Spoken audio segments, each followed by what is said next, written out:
Okay છોકરાઓ, તો પૃથ્વી sir chemistry YouTube ચેનલમાં તમારા બધાનું સ્વાગત છે. આજે આપણે છોકરાઓ 12 સાયન્સ ચેપ્ટર નંબર 2 વિદ્યુત રસાયણ જે છે એનું વન શોર્ટ રિવિઝન જે છે એ રિવિઝન કરવાનું છે. હવે આપણે છોકરાઓ આની જો વાત કરીએ તો આના માટે થઈને આપણે ટોટલી જે છે એ ચેપ્ટરને એક જ વિડીયોની અંદર રિવિઝન જે છે એ કરી નાખીએ, જેના કારણે આપણને હવે પછી બોર્ડ લેવલ, ગુજકેટ લેવલ, જેડબલઈ નીટ લેવલના MCQ જે છે એ સોલ્વ કરવાની મજા આવશે. તો હવે છોકરાઓ આપણે વન શોર્ટ રિવિઝનની જો વાત કરીએ તો આપણે અહીંયાથી જે છે એ સ્ટાર્ટ કરશું કે આપણે છોકરાઓ પહેલાં ઇલેક્ટ્રોન મુક્ત કરનારી શ્રેણી જે છે એની વાત કરીએ. ઇલેક્ટ્રોન મુક્ત કરવાની જે વૃત્તિ છે એ વૃત્તિને આધારે આપણે જે છે એ સમજાવીએ. તો આના માટેની છોકરાઓ આપણે જો ચર્ચા કરીએ તો આપણે કઈ રીતે દરેક વસ્તુને દર્શાવશું એ જોઈએ કે આ ઇલેક્ટ્રોન મુક્ત કરવાની વૃત્તિ જે છે એ ખરેખર તો રિડક્શન પોટેન્શિયલના મૂલ્યને આધારે આપણે બનાવેલી છે, પણ અત્યારે આપણે પહેલાં એનો ક્રમ નક્કી કરીએ. જો કે ભાઈ ઇલેક્ટ્રોન મુક્ત કરવાની વૃત્તિ કોની વધારે, તો એમાં આપણે દર્શાવશું મેગ્નેશિયમ, એમાં આપણે છોકરાઓ દર્શાવશું એલ્યુમિનિયમ, એની અંદર આપણે દર્શાવશું છોકરાઓ ઝિંક, એમાં આપણે દર્શાવવાનું છે છોકરાઓ Fe, એમાં આપણે દર્શાવવાનું છે નિકલ. હાઇડ્રોજનથી દરેક વસ્તુ અલગ પડશે.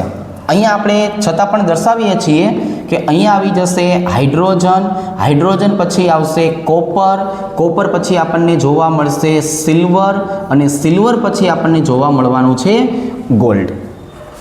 તો આ આપણે ઇલેક્ટ્રોન મુક્ત કરવાની વૃત્તિની જે વાત કરી તો એમાં આપણે એક નાનકડો તફાવત સમજવો હોય તો એ નાનકડો તફાવત હાઇડ્રોજનને આધારે સમજાવી શકાય કે ભાઈ હાઇડ્રોજનની જો વાત કરીએ તો અહીંયા પછી આપણને બે વસ્તુ મળી ગઈ. કઈ બે વસ્તુ છોકરાઓ મળી ગઈ કે હાઇડ્રોજનથી જે આગળના છે આ બધાની આપણે વાત કરીએ અને હાઇડ્રોજનથી પાછળના જે છે, તો હાઇડ્રોજનથી જે આગળ આવેલા છે આ બધા જ રિડક્શન પોટેન્શિયલનું નેગેટિવ મૂલ્ય ધરાવે છે. એનો મતલબ એમ થયો કે આ બધાની વૃત્તિ ઓક્સિડેશન આપવાની વધારે છે. કે આ ભાઈબંધની ચર્ચા આપણે કરીએ તો આ બધાની જે છે એ ઓક્સિડેશન આપવાની વૃત્તિ વધારે થઈ ગઈ. આમની જો વાત કરીએ તો આમના માટે શું કહેશું તો કે ભાઈ આ રિડક્શન પોટેન્શિયલના મૂલ્ય બધા પોઝિટિવ ધરાવશે. એટલે આ પ્રક્રિયા કઈ આપશે છોકરાઓ તો કે જો ઓક્સિડેશન પ્રક્રિયા આપશે. પછી આપણે રૂટીનમાં આવું સમજાવેલું હોય કે પોતાની ઓક્સિડેશન પ્રક્રિયા આપતા હોય તો એ ગામનું શું કરી નાખતા હોય, રિડક્શન. એટલે આને આપણે રિડક્શન કર્તા તરીકે ઓળખાવાના થાય. આમના રિડક્શન પોટેન્શિયલનું મૂલ્ય પોઝિટિવ છે એટલે પોતાનું શું કરશે તો કે પોતાનું રિડક્શન કરશે. એટલે પોતે કઈ આપશે તો કે પોતે રિડક્શન પ્રક્રિયા આપે. પોતાની રિડક્શન પ્રક્રિયા એટલે ગામનું શું કરી નાખે છોકરાઓ તો કે ભાઈ ગામનું જે છે એ ઓક્સિડેશન કરી નાખે. એટલે આને બોલવામાં આવે છે ઓક્સિડેશન કરતા. તો એક પ્રશ્ન છોકરાઓ આમાંથી આવા પ્રકારનો આવી શકે. બીજો પ્રશ્ન જે છે એ કયો આવવાનો છે એની વાત કરીએ તો કે ભાઈ બીજો પ્રશ્ન આપણને આવો આવશે કે ભાઈ આ જે સક્રિયતા શ્રેણી આપણે દર્શાવેલી છે આ સક્રિયતા શ્રેણીમાં ધાતુ પોતાના જલીય દ્રાવણમાંથી એકબીજાને વિસ્થાપિત કરવાની વાત. હું અહીંયા જો આમ દર્શાવું તો શું દર્શાવીશ કે ભાઈ જલીય દ્રાવણમાં એકબીજાને વિસ્થાપિત કરવાનો ક્રમ. તો આ એ પણ દર્શાવે છે. હવે એ વિસ્થાપન માટે જે છે એ હું માનાંક તરીકે કોને લઉં છું છોકરાઓ તો કે માનાંક તરીકે હું અત્યારે ઝીંકને લઉં છું. જો હું ઝીંકની સાપેક્ષમાં દર્શાવીશ, Zn ની સાપેક્ષમાં. જો તમે ઝીંકની સાપેક્ષમાં દર્શાવો તો ઝીંકથી આગળ કોણ આવેલું છે, જો અહીંયા તમે ઝીંકની સાપેક્ષમાં જોવા જાઓ તો ઝીંકની આગળ કોણ આવેલું છે, મેગ્નેશિયમ અને એલ્યુમિનિયમ. તો આપણે આને આધારે છે ને આવું લખી શકાય કે જલીય દ્રાવણમાં ઝીંક જે છે એ ઝીંકનું વિસ્થાપન મેગ્નેશિયમ અને એલ્યુમિનિયમ દ્વારા થાય. કારણ એનું એક જ છે કે ભાઈ ઝીંક કરતાં મેગ્નેશિયમ ને એલ્યુમિનિયમ વધારે સક્રિય કહેવાય, કેમ કે એ બંને આગળ આવેલી છે. બાકીની વાત કરીએ FeNiH2 કોપર AgAu, આમનાથી ઝીંકનું વિસ્થાપન થઈ શકતું નથી. તો આપણે જો લખી નાખશું Fe Ni hydrogen copper Ag અને Au દ્વારા Zn ધાતુનું વિસ્થાપન જે છે એ વિસ્થાપન થતું નથી. તો જો આપણે એક અહીંયા મુદ્દો કયો ક્લિયર કર્યો તો કે ભાઈ અહીંયા આપણે ઇલેક્ટ્રોન મુક્ત કરવાની વૃત્તિની જે વાત કરી હતી, તો એ ઇલેક્ટ્રોન મુક્ત કરવાની વૃત્તિને આધારે આપણે આટલું સમજાવી દીધું કે સક્રિયતા શ્રેણી જે છે એ સક્રિયતા શ્રેણીને આધારે કોણ ઓક્સિડેશન કરતા બને, કોણ રિડક્શન કરતા બને. અહીંયા મેં હાઇડ્રોજનની સાપેક્ષમાં શું કામ કીધું? હાઇડ્રોજનનો ભાઈબંધ પોટેન્શિયલ કેટલો હોય બોલો જોઈએ? 0.0. એટલે એની સાપેક્ષમાં આ. તો હવે હાઇડ્રોજનથી આગળવાળા જે છે એ રિડક્શન કરતા તરીકે વર્તવાની વૃત્તિ વધારે ધરાવશે. હાઇડ્રોજનની પાછળવાળા જે છે એ ઓક્સિડેશન કરતાની વૃત્તિ વધારે ધરાવશે. તો જલીય દ્રાવણમાં એકબીજાને વિસ્થાપિત કરવાનો ક્રમ આપણને પાછો ઝીંકની સાપેક્ષમાં આવો મળ્યો, કેમ કે ઝીંકને મેં માનાંક તરીકે લીધો. હવે તમને બીજો પ્રશ્ન થાય, મારે ભાઈ નિકલને સૂત્રનો કરતા બનાવવો છે સમજવા માટે. તો નિકલ કરતાં આગળ કોણ? Fe, ઝીંક, એલ્યુમિનિયમ, મેગ્નેશિયમ, આ બધા ઝીંકનું જે છે એ વિસ્થાપન કરી શકે, પણ હાઇડ્રોજન, કોપર, Ag અને Au જે છે એ કરી શકવાના નથી. તો જેટલા પણ મેં દર્શાવ્યા છે એમાંથી જો આપણે વાત કરીએ કે ભાઈ જેટલા આપણે દર્શાવ્યા છે ને એમાંથી વાત કરીએ તો બે તારણ નીકળ્યા. પેલું તારણ, મેગ્નેશિયમ ધાતુ એ દરેકનું વિસ્થાપન કરી શકે છે. અને બીજું, Au ધાતુ દ્વારા કોઈનું વિસ્થાપન થતું નથી. તો આ બે વસ્તુને આધારે તમે જે છે આટલું યાદ રાખજો કે મેગ્નેશિયમ બધાનું કરી નાખે અને ઓરમ જે છે બધા ઓરમનું કરી નાખે. આટલું યાદ રાખવાનું કે મેગ્નેશિયમ બધાયનું કરી શકે અને બધાય ઓરમનું કરી શકે. આ બે વસ્તુ આપણે યાદ રાખીએ એટલે આપણને થોડુંક જે છે એ ખ્યાલ આવશે. હવે તમે શું કરો તો કે હું થોડોક આઘો વયો જાઉં કે નહીં, એટલે આટલાનો જે છે એ સ્ક્રીનશોટ લઈ લેવાનો અને તમે એને આધારે સરસ મજાની જે છે એ પોતે જાતે પણ નોટ બનાવી શકો. અથવા તમારે બીજા કોઈ મટીરિયલ જે છે જોતા હોય તો મેં પહેલી સ્લાઇડમાં જે છે એ મારો કોન્ટેક્ટ નંબર આપેલો છે, તમે મને વોટ્સઅપ પણ કરી શકો છો. હું તમને તમામ પ્રકારની PDF ફાઇલ જે છે MCQ માટેની એ મોકલી આપીશ. તો હવે આપણે જે છે એ બીજા પોઈન્ટ તરફ જે છે એ આગળ વધીએ. હવે આપણે છોકરાઓ શું કહેશું જોવો જોઈએ તો કે હવે આપણે આવું કહીએ કે આપણી પાસે છોકરાઓ આને આધારે જે છે એ બે પ્રકારના ઘટકોને આપણે ભેગા કર્યા, જેને આપણે નામ શું આપેલું છે તો કે જેને આપણે નામ આપેલું છે વિદ્યુત રાસાયણિક કોષ. તો વિદ્યુત રાસાયણિક કોષ એટલે જો સિદ્ધાંતની દ્રષ્ટિએ જોવા જઈએ ને તો કોણ? તો કે ભાઈ સિદ્ધાંતની દ્રષ્ટિએ જોવા જઈએ તો આ રાસાયણિક ઉર્જાનું શેમાં રૂપાંતર કરશે છોકરાઓ? તો કે ભાઈ એ વિદ્યુત ઉર્જામાં રૂપાંતર કરે છે. આ એનો સિદ્ધાંત થયો. આને સમજાવવા માટે થઈને આપણી પાસે એક માનાંક ઉદાહરણ છે છોકરાઓ. કયું છે? માનાંક ઉદાહરણ જેને આપણે કહીએ. તો એ માનાંક ઉદાહરણ જે છે એ આપણા ભાઈબંધ જે છે એ ભાઈબંધે આપેલું. કોણ હતો એ ભાઈબંધ? ડેનિયલ. કોણ હતો છોકરાઓ? ડેનિયલ. આને ડેનિયલ કોષ તરીકે પણ ઓળખવામાં આવે છે. તો હવે છોકરાઓ આપણે આ ડેનિયલ કોષની ચર્ચા કરીએ તો એનું નિરૂપણ કઈ રીતે થાય, એને આપણે નામ આપવાનું છે કોષ નિરૂપણ. જો એનું નિરૂપણ કઈ રીતે થાય છોકરાઓ, તો કે ભાઈ કોષ નિરૂપણ. કોષ નિરૂપણ કરવાની એક મેથડ છે, એનોડ ઇલેક્ટ્રોન મુક્ત કરનાર ઘટક છે એટલે આપણે અહીંયા નેગેટિવ સંજ્ઞા વાપરશું. બરોબર છે, એટલે અહીંયા શું આવશે છોકરાઓ, zinc solid oblique zinc +2 aqueous, વચ્ચે આવી જશે ક્ષાર ક્ષેતુ. કોણ આવી જશે, ક્ષાર ક્ષેતુ.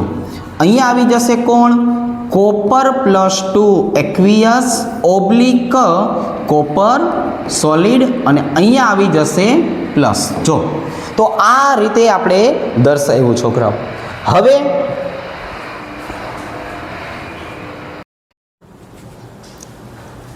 ઓકે, તો આપણે અહીંયા ચર્ચા શું કરી છોકરાઓ, કે એક બાજુએ આપણે જે છે એ એનોડને દર્શાવશું, એક બાજુએ જે છે એ કેથોડને દર્શાવશું. હવે સાંભળો થોડુંક, અહીંયા જે આપણે આ બે વસ્તુ દર્શાવેલી છે આને કહેવામાં આવે છે ક્ષાર ક્ષેતુ. આને શું કહેવામાં આવે છે છોકરાઓ, ક્ષાર ક્ષેતુ. હવે જો આપણે કોષ નિરૂપણ કરવામાં ભૂલ ન થાય એટલા માટે આપણે એવું સમજાવતા કે ક્ષાર ક્ષેતુ જે છે એના બે ટાંગા જે છે એ પાણીમાં હોય. સમજો, ક્ષાર ક્ષેતુની એક બાજુએ કોણ, દ્રાવણ, ક્ષાર ક્ષેતુની બીજી બાજુએ કોણ, તો કે દ્રાવણ. બે ટાંગા પાણીમાં મૂકી દીધા છે. બરોબર છે. હવે તો કે આ આપણો ભાઈબંધ જે છે એ એનોડ થઈ જશે. ક્ષાર ક્ષેતુની ડાબી બાજુએ જે જોવા મળે છે એને આપણે એનોડ કહીએ છીએ. એનોડ બેઠો બેઠો ઓક્સિડેશન પ્રક્રિયા કરશે, હળવે કરીને કોઈને ખબર ન પડે એવી રીતે ઇલેક્ટ્રોન મુક્ત કરે છે. જો આ એનોડ થઈ ગયું. આ જમણી બાજુની જો આપણે છોકરાઓ વાત કરીએ તો આને આપણે કેથોડ તરીકે ઓળખાવાનું છે. કેથોડની વાત કરીએ તો એ રિડક્શન પ્રક્રિયા કરશે. પછી પાછું શું કરશે છોકરાઓ, તો કે આને જે ઇલેક્ટ્રોન મુક્ત કરેલા છે એની રાહ જોઈને બેઠો હશે. બરોબર છે. જેવા અહીંથી ઇલેક્ટ્રોન આવ્યા તરત જ ઇલેક્ટ્રોન સ્વીકારે છે.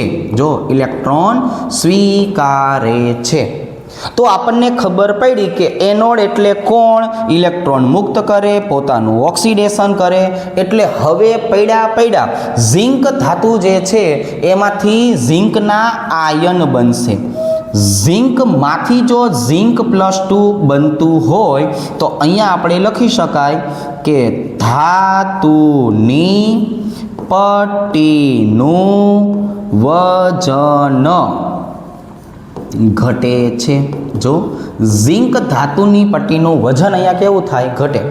અને એની સાપેક્ષમાં કોપર જે છે એ બેઠો બેઠો શું કરવાનો છે, તો કે ભાઈ કોપર બેઠો બેઠો ઇલેક્ટ્રોન સ્વીકાર્યા રાખશે અને ધાતુમાં રૂપાંતર પામશે.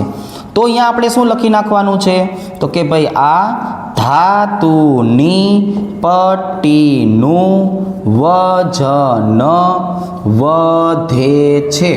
તો ઝિંક જે છે એ એવો આવી ગયો કે પોતાનું વજન ઘટશે, કોપર એવો આવી ગયો પોતાનું વજન વધારશે.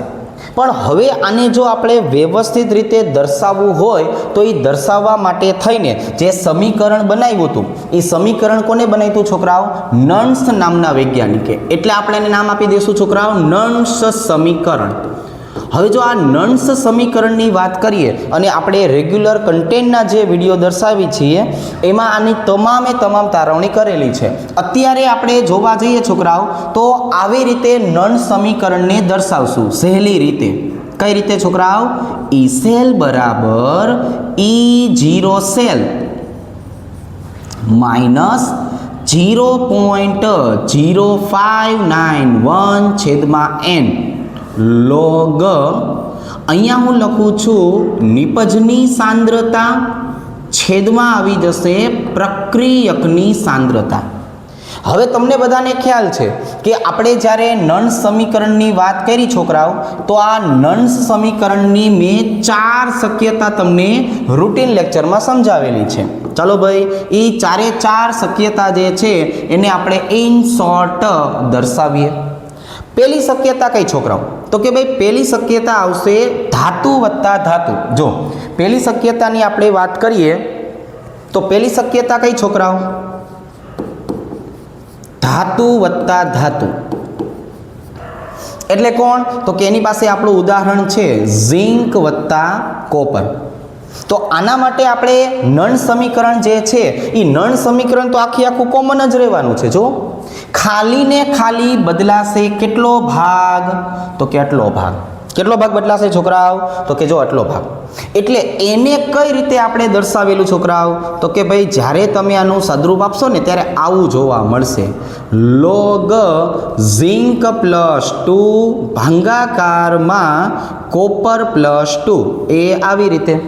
તો ઝિંક આપણો એનોડ હશે, કોપર આપણો કેથોડ હશે. એટલે મેં એને ઇન શોર્ટ સરસ રીતે શું લખાવેલું છે? તો કે લોગ એસાના છેદમાં કેસા. બરાબર, આનો મતલબ થાય છે એનોડની સાંદ્રતા છેદમાં કેથોડની સાંદ્રતા. અને આવી રીતે દર્શાવી શકાય. એકદમ સરસ રીતે જે છે એ આપણે આને દર્શાવેલું. બીજી કન્ડિશન કઈ આવશે છોકરાઓ? તો જો બીજી કન્ડિશન આવશે ધાતુ વત્તા વાયુ. બીજી કન્ડિશન કઈ છોકરાઓ? ધાતુ વત્તા વાયુ. બહુ ડિટેલમાં આપણે રૂટીન લેક્ચરમાં શીખેલા હોય. તો હવે અહીંયા હું ઉદાહરણ કોનું લેવાનો છું? મેગ્નેશિયમ વત્તા ક્લોરીન. જો ધાતુ વત્તા વાયુ, મેગ્નેશિયમ વત્તા ક્લોરીન. હવે તો કે હવે આનું જો તમે સમીકરણ બનાવો તો અહીંયા આપણને આમ જોવા મળતું હતું કે ભાઈ લોગ Mg+2 એની 1 ઘાત અને અહીંયા આવતું હતું Cl - એની 2 ઘાત. આપણો મેગ્નેશિયમ શેના તરીકે વર્તે છે ભાઈબંધ? તો કે ભાઈ મેગ્નેશિયમ વર્તે છે એનોડ તરીકે. ક્લોરીન શેના તરીકે વર્તે છે? ક્લોરીન વર્તે છે કેથોડ તરીકે.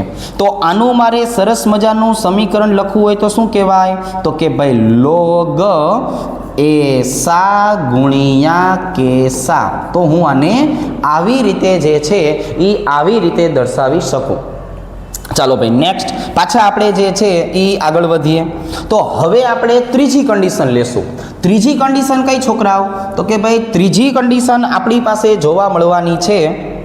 એને હું નામ આપી દેવાનો છું છોકરાઓ. તો કે ભાઈ એને આપણે નામ આપી દેવું છે વાયુ વત્તા ધાતુ. શું નામ આપવું છે? વાયુ વત્તા ધાતુ. તો અહીંયા આપણે ઉદાહરણ લેવું છે ક્લોરીન વત્તા ઓરમ, Au. ક્લોરીન વત્તા Au. તો આનું છોકરાઓ આપણે સમીકરણ જે છે એ બનાવવા જઈએ તો આપણને શું મળવાનું છે? તો કે ભાઈ લોગ, સાંભળજો ખાસ, અહીંયા આપણે ધ્યાન રાખશું. અહીંયા આપણે શું કરવાનું છે છોકરાઓ? તો કે ભાઈ જો ધ્યાન જે છે એ ધ્યાન રાખવાનું છે. શું ધ્યાન રાખવાનું છે છોકરાઓ? તો કે ભાઈ જો આની આપણે વાત કરીએ તો અહીંયા આવું દર્શાવશું કે વાયુ અને ધાતુ આવે છે ને ત્યારે આપણું સમીકરણ આમ આવશે લોગ 1/છેદમાં ક્લોરીન -3 ઘાત અને અહીંયા આવી જશે ઓરમ +3 ઘાત. તો એક આપણો એનોડ છે, બીજો આપણો કેથોડ છે. પહેલા ભાઈબંધને એનોડ કહેવાય, બીજા ભાઈબંધને કેથોડ કહેવાય. તો હવે આપણે દાંત કાઢીને આનું સમીકરણ લખી નાખવું હોય તો કેમ લખી નખાય? તો કે ભાઈ લોગ 1/છેદમાં એસા ગુણ્યા કેસા. શું કહેવાય છોકરાઓ? એસા ગુણ્યા કેસા. તો આવી રીતનું થયું. ચોથી કન્ડિશન જે છે એકદમ સરસ મજાની છે. ચોથી કન્ડિશનની જો આપણે વાત કરીએ છોકરાઓ તો એના માટે આપણે આવી રીતે દર્શાવીએ. તો ચોથી કન્ડિશન કઈ વધવાની છે હવે? તો કે ભાઈ હવે વધે છે વાયુ વત્તા વાયુ. શું વધે છે? વાયુ વત્તા વાયુ. આના માટે આપણે કોને લેવું છે? તો કે આના માટે આપણે Br2 વત્તા Cl2 ને લઈએ. કોને લેવું છે છોકરાઓ? Br2 વત્તા Cl2. જો આના સમીકરણ તમે લખવા જશો તો તમને સમીકરણમાં જોવા મળશે લોગ Cl ની સાંદ્રતા છેદમાં Br ની સાંદ્રતા. થોડીક વાર પહેલા આપણે કીધું હતું પેલો ભાઈબંધ એનોડ, બીજો ભાઈબંધ કેથોડ. તો આના માટેનું સમીકરણ શું આવી શકે? તો કે આના માટેનું સમીકરણ આવી શકે લોગ કેસાના છેદમાં એસા શું આવશે? કેસાના છેદમાં એસા.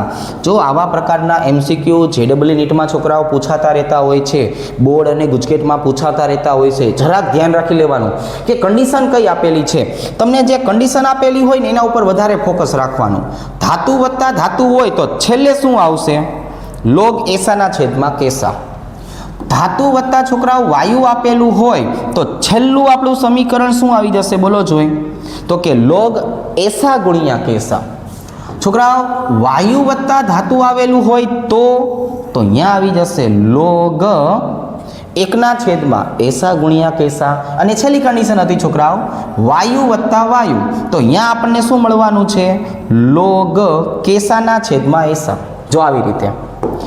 હવે આ કન્ડિશનથી આપણે નન સમીકરણની તો ચર્ચા કરી, પણ હવે હું નન્સ સમીકરણ માટે થોડુંક આગળ વધીશ. અને અહીંયા પાછું આપણે માનાંક મૂલ્ય કોને દર્શાવવાનું છે? તો કે ભાઈ મારે માનાંક મૂલ્ય દર્શાવવું છે ડેનિયલને. જો અહીંયા આપણે ડેનિયલ કોષની વાત કરશું. ડેનિયલ કોષની સાપેક્ષમાં પહેલા આપણે જે છે નન્સ સમીકરણ દર્શાવી દઈએ. ચાલો ભાઈ, નન્સ સમીકરણ. તો નન્સ સમીકરણ કયું છે છોકરાઓ આપણું? તો અહીંયા લખી નાખીએ છીએ ઈ સેલ બરાબર E0 સેલ માઇનસ 0.0591 છેદમાં n. હવે જો મેં કીધું છે કે ડેનિયલ કોષની સાપેક્ષમાં, ડેનિયલ એટલે કોણ? ઝીંક વત્તા કોપર. તો અહીંયા આપણે કહી દીધું છે કે આ તો ભાઈબંધ અંદર ખાને જોવા જઈએ તો ધાતુ વત્તા ધાતુ કહેવાય. જો કોઈને કહેવાનું નહીં, પણ આ કહેવાય ધાતુ વત્તા ધાતુ. અહીંયા આવી જશે લોગ એસાના છેદમાં કેસા. આપણી પાસે અલગ અલગ પ્રકારની જો સાંદ્રતા હોય તો સાંદ્રતા માટે થઈને આપણે જે છે એ ફરીથી આમાં હું તમને 3 કન્ડિશન શીખડાવીશ. બરાબર? કઈ 3 કન્ડિશન છે બોલો જોઈ. તો કે ભાઈ જો 3 કન્ડિશન આવી રીતે મળશે. પહેલી કન્ડિશન, બીજી કન્ડિશન અને ત્રીજી કન્ડિશન. શેની ચર્ચા કરવાની છે છોકરાઓ? સાંદ્રતા જે છે એ સાંદ્રતા એસા અને કેસાને કોનો કોનો સંબંધ? ઈ સેલ અને E0 સેલનો સંબંધ. તો અહીંયા પેલું મને છોકરાઓ શું મળે છે જરાક જોવો જોઈએ. તો કે ભાઈ પેલું મને મળે છે આ કે ભાઈ એસા ઇઝ ગ્રેટર ધેન કેસા. બરોબર છે? ગણિતના નિયમ પ્રમાણે અંશનું મૂલ્ય મોટું રાખશો, લોગ પોઝિટિવ આવશે, માઇનસ નિશાની એમની એમ રહેશે, મારો જવાબ જે છે એ ઘટી જશે. એટલે શું થયું? તો કે એટલે આવું થયું E0 cell is greater than E cell. જો શું થયું છોકરાઓ? તો કે ભાઈ E0 cell is greater than E cell. જો ડાયરેક્ટ તમને સમીકરણ આપેલું હોય ને, અથવા તમને કોષ નિરૂપણ આપેલું હોય એમસીક્યુમાં, તો તમને એસા અને કેસાની સાંદ્રતાને ઓળખતા આવડે તો તમે ડાયરેક્ટ જવાબ ટીક કરીને આવી શકો. બીજી કન્ડિશન જે છે એ શીખવાડી દઉં છું. ચાલો ભાઈ ધ્યાન રાખો. હવે અહીંયા આપણે ઊંધું કર્યું. એસા કરતા કેસા જે છે એ કેસાની સાંદ્રતા મેં વધુ લઈ લીધી છે. તો સિમ્પલ છે ભાઈબંધ, કન્ડિશન ઊંધી, તમારો જવાબ પણ કેવો થઈ જાય? ઊંધો. નિશાની છે ને આપણે સરખી રાખશું એટલે ભૂલ ન પડે. ભાઈ બધું યાદ રાખવું પડે, બધી વસ્તુને જોવું પડે, યાદ રાખવું પડે. હરખે હરખું હનીસિંગ બનાવી નાખવાનું છે. જો આમ યોયો કરે, આમ યોયો કરે, બરોબર છે? આમ અને આમ કઈ રીતે હનીસિંગ બને છે એ તમે ખાસ જોતા રહેજો. ત્રીજી કન્ડિશન કઈ છે છોકરાઓ બોલો જોઈ. તો કે ત્રીજી કન્ડિશન તો ભાઈ ભગવાનની કન્ડિશન છે. આમાં આપણે કાંઈ માથું મારવાની જરૂર નથી. એસા બરાબર કેસા. જો ભાઈબંધ તમે એસા બરાબર કેસા કહી દો, બેયનો ભાંગાકાર હરખો લઈ આવો તો એને લોગ 1 કહેવાય. લોગ 1નો જવાબ આપણને ખબર છે 0, એટલે આ હંધુય 0 થઈ ગયો. આ બે એકબીજાની સાપેક્ષમાં મળી ગયા. E0 સેલ બરાબર ઈ સેલ. તો આ કન્ડિશન આપણને જે છે છોકરાઓ E0 સેલ અને ઈ સેલ માટે મળી શકે છે. ઘણી વખત જે છે હું આગું જવાનું ભૂલી ગયો હોય, સ્ક્રીનશોટ તમારે ન આવતા હોય તો મને કમેન્ટ કરીને કહી દેવાનું છે કે અમારે સ્ક્રીનશોટ પાડવા છે. હું તરત જ બીજા લેક્ચરમાં જે છે એ વ્યવસ્થિત ધ્યાન રાખીશ. ઓકે, હવે છોકરાઓ પાછા આગળ વધીએ. હજુ આપણી પાસે એક વધારાની કન્ડિશન આવેલી છે, પણ અહીંયા મને એક નોટ ડાઉન કરાવવાનું જે છે એ મન થાય છે કે આપણે આની પહેલાંના બોર્ડ વર્કની જો ચર્ચા કરીએ ને, જો અહીંયા આની માટે કે આ બધી મેં કન્ડિશન લખાઈ ને, ધાતુ ધાતુ ધાતુ વાયુ વાયુ ધાતુ વાયુ વાયુ, તો આમાં એક તમે છે ને નોટ કરીને લખી નાખજો. બહુ ઇમ્પોર્ટન્ટ વસ્તુ છે આ, નોટ ડાઉન કરીને. હાઇડ્રોજન અર્ધકોષ વાયુ હોવા છતાં ધાતુની જેમ વર્તે છે. ધાતુની જેમ વર્તે છે. એટલે આ પણ એક અગત્યની વસ્તુ છે જેનાથી આપણે છે ને ભૂલી ન જઈએ. બરોબર છે કે હાઇડ્રોજન ભલે આમ વાયુ રહ્યો પણ એની બધી વર્તણૂક છે ને ધાતુ જેવી હશે. એટલે ગમે ત્યારે તમને આની અંદર જો હાઇડ્રોજન દેખાઈ જાય ને તો એને ધાતુની જેમ જ ગણતરીમાં રાખજો. શેની જેમ ગણતરીમાં રાખજો છોકરાઓ? ધાતુની જેમ જે છે એ ગણતરીમાં રાખજો. હજુ આપણે નર્ન્સ સમીકરણની વાત કરીએ તો નર્ન્સ સમીકરણની સાપેક્ષમાં હવે જો કોઈ બહારથી વિદ્યુત ધ્રુવ જોડવામાં આવે અથવા બેટરી જોડવામાં આવે જેના પોટેન્શિયલનું મૂલ્ય આપણા વિદ્યુત રાસાયણિક કોષ કરતાં વધારે છે, ઓછું છે કે સરખું છે, એની સાપેક્ષમાં પણ થોડા ઘણા ફેરફારો થશે. તો અહીંયા આપણે દરેક વખતે જે છે એ ડેનિયલ કોષની સાપેક્ષમાં જ લખશું. તો હું ડેનિયલ કોષની વાત કરું તો આપણે એના માટે એવું કહી શકાય કે ભાઈ ઈ સેલ જે છે ઈ સેલનું મૂલ્ય હું 1.10 વોલ્ટ ધારી લઉં. આવું ક્યારે બને ખબર છે? કોઈ પણ કોષ 100% કાર્ય કરીને ત્યારે બને.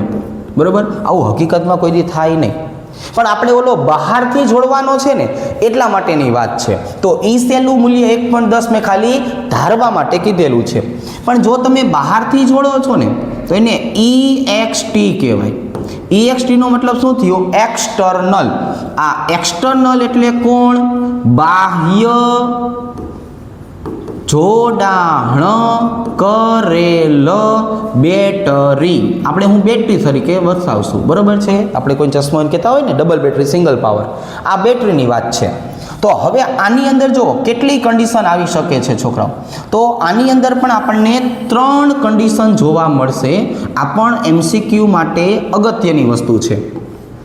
જો તો પહેલી કન્ડિશન જે છે એ આપણે છોકરાઓ અહીંયા દર્શાવીએ તો શું કહેશું? સાંભળજો કે આપણા ઈ સેલનું મૂલ્ય જે છે ને એ બહારથી જોડેલા ઈ એક્સટર્નલ કરતાં વધારે છે.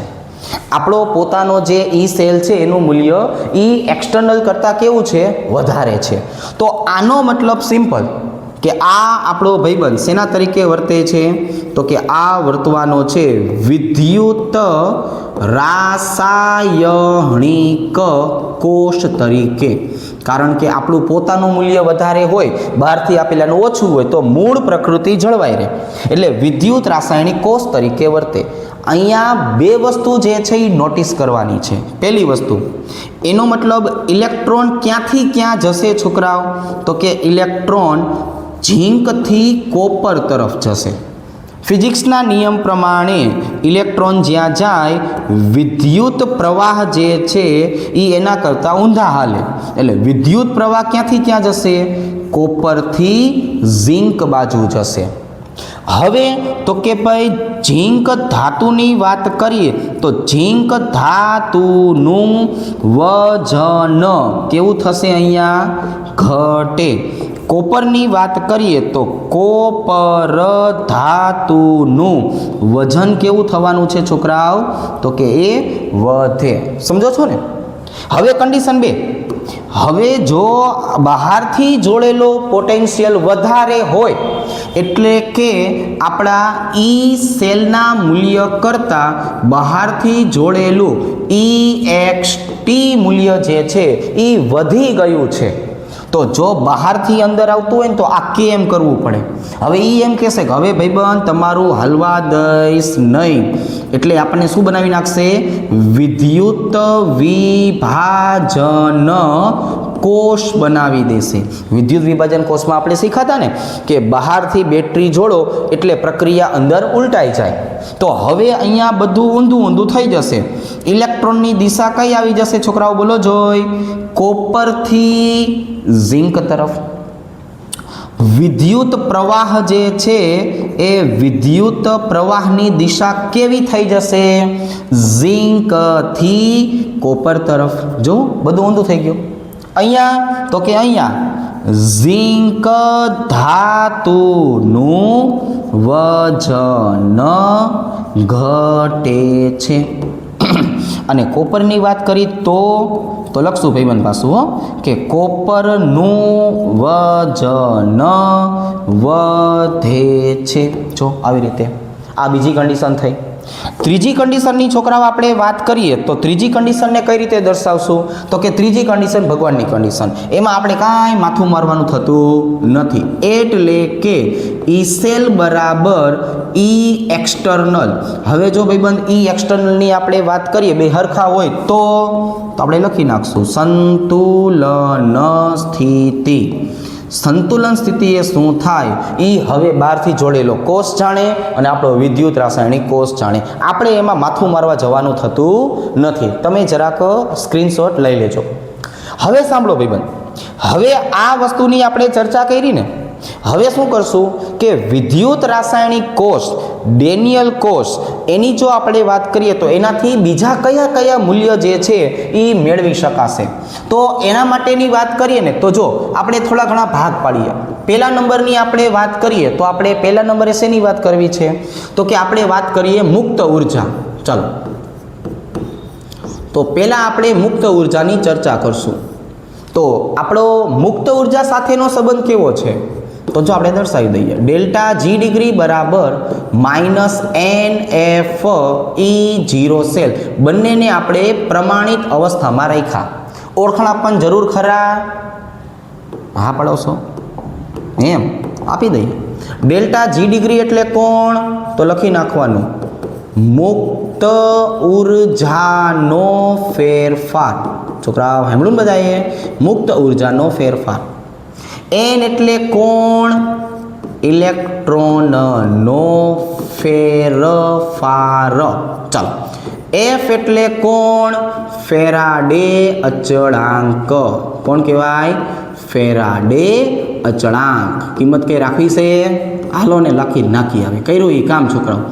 96500 કુલંબ. શું કહેવાય? 96500 કુલંબ. અને E0 સેલ આ આપણો કોષ પોટેન્શિયલ. અને શું કહેવાય? કોષ પોટેન્શિયલ તરીકે ઓળખાવી શકાય. આવી રીતનું હોય, એકદમ સિમ્પલ. હવે તો કે આના ઉપરથી આપણે બીજું કંઈ તારણ કાઢશું? તો કે હા, ઘણું બધું તારણ કાઢશું. જો તમને કોઈ પ્રકારના ઘટકની આપેલી હોય માહિતી, તો એના માટે આપણે એક સરસ મજાની શોર્ટ મેથડ તમને કીધેલી. જો શોર્ટ મેથડ છે ને એની આપણે વાત કરીએ. જો એ આવી રીતે શોર્ટ મેથડ, કે તમને રૂપાંતરણ કરવાનું કીધું હોય તો રૂપાંતરણની છે ને આપણે એક શોર્ટ મેથડ બનાવી છે. કઈ? સાંભળજો. અહીંયા કોપરની સાપેક્ષમાં દર્શાવું છું. કોની સાપેક્ષમાં દર્શાવું છું? કોપરની. કોપર +2 એમાંથી શું બની જાય છે છોકરાઓ? કોપર +1 એમાંથી શું બની જાય છે છોકરાઓ? કોપર. હવે આ કોપર +2 માંથી શું બનાવી નાખવાનું છે આપણે? તો કે કોપર. અહીંયા કંઈ સુધારા વધારા કરવાની ઈચ્છા છે? તો કે હા છે. આને બોલવામાં આવે છે E1, પોટેન્શિયલનું મૂલ્ય. આને ઇલેક્ટ્રોનનો ફેરફાર એટલે E1. આને શું કહેવું છે? E2, પોટેન્શિયલનો ફેરફાર. આને કેવું છે છોકરાઓ આપણે? E2. અહીંની જો વાત કરીએ તો આને શું કહેવું છે? E3. અને અહીંયા લખવું છે E3. હવે તો કે હવે આપણી હાથે અઠે ગઠે જે છે એ પોટેન્શિયલના મૂલ્ય જે છે એ લખીએ. બરોબર? કેમ કે આપણને ઇલેક્ટ્રોનની સંખ્યાની ખબર છે, પોટેન્શિયલના મૂલ્યની ખબર નથી. તો હું અહીંયા લખું છું x, પણ બેમાંથી એક બને એટલે ઇલેક્ટ્રોનનો ફેરફાર થાય 1. અહીંયા છોકરા હું લખું છું y, પણ એકમાંથી 0 થાય એટલે 1. અહીંયા E3 બરાબર લખું છું છોકરાઓ z, પણ બેમાંથી 0 થાય એટલે ઇલેક્ટ્રોનનો ફેરફાર થઈ જાય 2. તો આને આધારે જો શોર્ટ ફોર્મ લખવું હોય ને છોકરાઓ તો એકદમ સરસ. જો આવી રીતે કેમ લખી નાખવાનું છે? E3 બરાબર E1 વત્તા E2 ચાલો કિંમત મૂકવાની જરૂર છે બધામાં. હા નહીં પડવાની, ક્યારેક ના પાડી દેવાય. Z × 2 E1 એટલે છોકરાઓ X × 1 વત્તા Y × 1. જો આવી રીતે. તો આ મુક્ત ઉર્જા સાથેનો ફેરફાર મેં તમને સમજાવ્યો. બીજા નંબરની જો આપણે વાત કરીએ છોકરાઓ, તો બીજા નંબરે કોણ આવશે બોલો જોઈ? તો કે બીજા નંબરે આવશે સંતુલન અચળાંક. કોણ આવશે છોકરાઓ? સંતુલન અચળાંક. અલા જાને ભાઈ, ચાલો બીજા નંબરે કોણ આવશે? સંતુલન અચળાંક. એ આવી રીતે. હાલો, તો સંતુલન અચળાંકની ચર્ચા કરીએ તો એના માટેનો સંબંધ પણ આપણે શોર્ટ સૂત્રથી દર્શાવેલો છે. આપણે મોટાભાગના MCQ માટે શોર્ટ મેથડ બેનિફિટવાળી છે, બરોબર? હું યાદ રાખીશ, તમે યાદ રાખજો. ચાલો, કઈ હતી? આવી રીતે. log KC બરાબર n ગુણ્યા E0 સેલ ભાગાકારમાં 0.0591. આને આધારે આપણને સરસ રીતે સંતુલન અચળાંક KC મળી જાય. આના માટે તમને આવડવું શું જોઈએ છોકરાઓ? આના માટે આવડવું જોઈએ એન્ટીલોગ કાઢતા. એન્ટીલોગ કાઢવા માટે પણ આપણે એક શોર્ટ વિડીયો બનાવશું. ઓકે, ત્રીજા નંબરની જો આપણે વાત કરીએ છોકરાઓ, તો ત્રીજા નંબરે કોણ આવવાનું છે તો એ પણ દર્શાવી દઈએ. અહીંયા આવશે pH નો સંબંધ. શું આવશે છોકરાઓ? pH નો સંબંધ જે છે એ આવશે. મેં છોકરાઓ આને બે ભાગમાં વેચી દીધું છે pH ના સંબંધને. પેલું આપણે એવું બોલતા હતા, પેલા સંબંધની જો આપણે વાત કરીએ ને છોકરાઓ, તો એવું બોલતા હતા કે જો બકા કાંઈ ન કીધું હોય તો રિડક્શન પ્રક્રિયા લેવી. રિડક્શન પ્રક્રિયા લેવી, બરોબર છે? એટલે રિડક્શન પ્રક્રિયા તમે લ્યો ને તો આપણે રૂટીન લેક્ચરમાં જોયું છે, અત્યારે હું શોર્ટમાં લખાવું છું. શું ભાઈબંધ? E સેલ બરાબર -0.0591 ગુણ્યા pH. જો આવું આપણને સરસ મજાનું જે છે એ સૂત્ર મળી જશે, સીધો જવાબ. પણ કંઈક કીધું હોય કે તમે ઓક્સિડેશન પ્રક્રિયા માટે કયો, તો જો છોકરાઓ આપણને ઓક્સિડેશન પ્રક્રિયાની વાત કરે તો ઓક્સિડેશન પ્રક્રિયા માટે પછી બહુ જાજુ દોઢું થવાની જરૂર હોતી નથી. આપણે દાંત કાઢીને આવું લખી નખાય કે E સેલ બરાબર 0.0591 ઇન્ટુ pH. આ બાજુએ માઇનસ કર્યું હોય તો ઓલી કોર શું કરી નખાય? પ્લસ કરી નખાય. તો આ આપણને શેના માટેની વાત મળી છોકરાઓ? pH સાથેના સંબંધની, સંતુલન અચળાંક સાથેના સંબંધની. ચલો, હવે તો કે હજુ પણ આપણે નળ સમીકરણ આધારિત વસ્તુ દર્શાવી શકવાના છીએ. અને ઈ કોણ? તો કે જો આપણે એની વાત કરીએ ને તો ઈ આવશે સાંદ્રતા કોષ. છોકરાઓ કોણ આવશે? સાંદ્રતા કોષ. સાંદ્રતા કોષને આપણે કઈ રીતે દર્શાવતા છોકરાઓ? તો કે જો આજુબાજુના સળિયા સરખા અને બંને બાજુની સાંદ્રતા જુદી જુદી. કઈ રીતે દર્શાવશું? હું એજીને બોલાવું છું, બરાબર? આમ તો ભાવ બહુ વધે છે. એજી સોલિડ ઓબ્લિક Ag+1 અહીંયા લખવામાં આવે છે C1. એની સાંદ્રતાને હું C1 તરીકે દર્શાવું છું, બરાબર છે? ક્ષાર ક્ષેતુ. બીજી કોર કોણ આવી જશે છોકરાઓ? તો કે બીજી કોર આવી જશે Ag+1. આને દર્શાવવાનું છે C2. એની બાજુમાં કોણ આવી જશે છોકરાઓ? એની બાજુમાં આવી જવાનું છે Ag સોલિડ. ચલો, એ આવી રીતે. આ થઈ ગયું કોષ નિરૂપણ. હવે તો કે ભાઈ હવે આ આપણો ભાઈબંધ કોણ? તો કે ક્ષાર સેતુ. આની કોરનાને શું કહેવાનું થાય છે? આની કોરનાને કહેવાનું થાય છે એનોડ. આની કોરનાને શું કહેવાનું થાય છે? આને કહેવાનું થાય છે કેથોડ. ચાલો, હવે આનું નળ સમીકરણ લખીએ. તો જો હું નળ સમીકરણ લખીશ ને છોકરાઓ તો આવું આવશે, ઈ સેલ બરાબર E0 સેલ માઇનસ 0.0591 છેદમાં n લોગ, અહીંયા એસાના છેદમાં કેસા, કેમ કે ધાતુ વત્તા ધાતુ. જો પણ અહીંયા હું શું લખીશ, C1 ના છેદમાં C2. આપણે ઓળખાણ આપી જ દેવાની, કોઈને કંઈ બાકી નહીં રાખવાનું છોકરાઓ, બધું કહી જ દેવાનું. આ કોણ, તો કે એસા. આ કોણ, તો કે કેસા. હવે જો આપણે કોસ પોટેન્શિયલના મૂલ્યની વાત કરીએ તો બે બાજુએ એજી આપેલું છે, બે બાજુએ એજી આપેલું છે એનો મતલબ શું થયો કે આનો પ્રમાણિત કોસ પોટેન્શિયલનું મૂલ્ય કેટલું થઈ જાય, 0.0. તો તમારું નળ સમીકરણ જે છે એ કેવું બની જાય છોકરાઓ, તો કે આવું બની જાય, ઈ સેલ બરાબર માઇનસ 0.0591 છેદમાં n લોગ C1 ના છેદમાં C2. કારણ કે E0 સેલનું મૂલ્ય તો કેવું આવી જવાનું છે છોકરાઓ, 0. હવે શું કરશું, તો કે હવે આપણે જો આવું શીખેલા છીએ, આપણે આવી નોટ ડાઉન જે છે એ કરાવેલું હોય. શું નોટ ડાઉન કરેલું છે છોકરાઓ, તો કે કોઈ પણ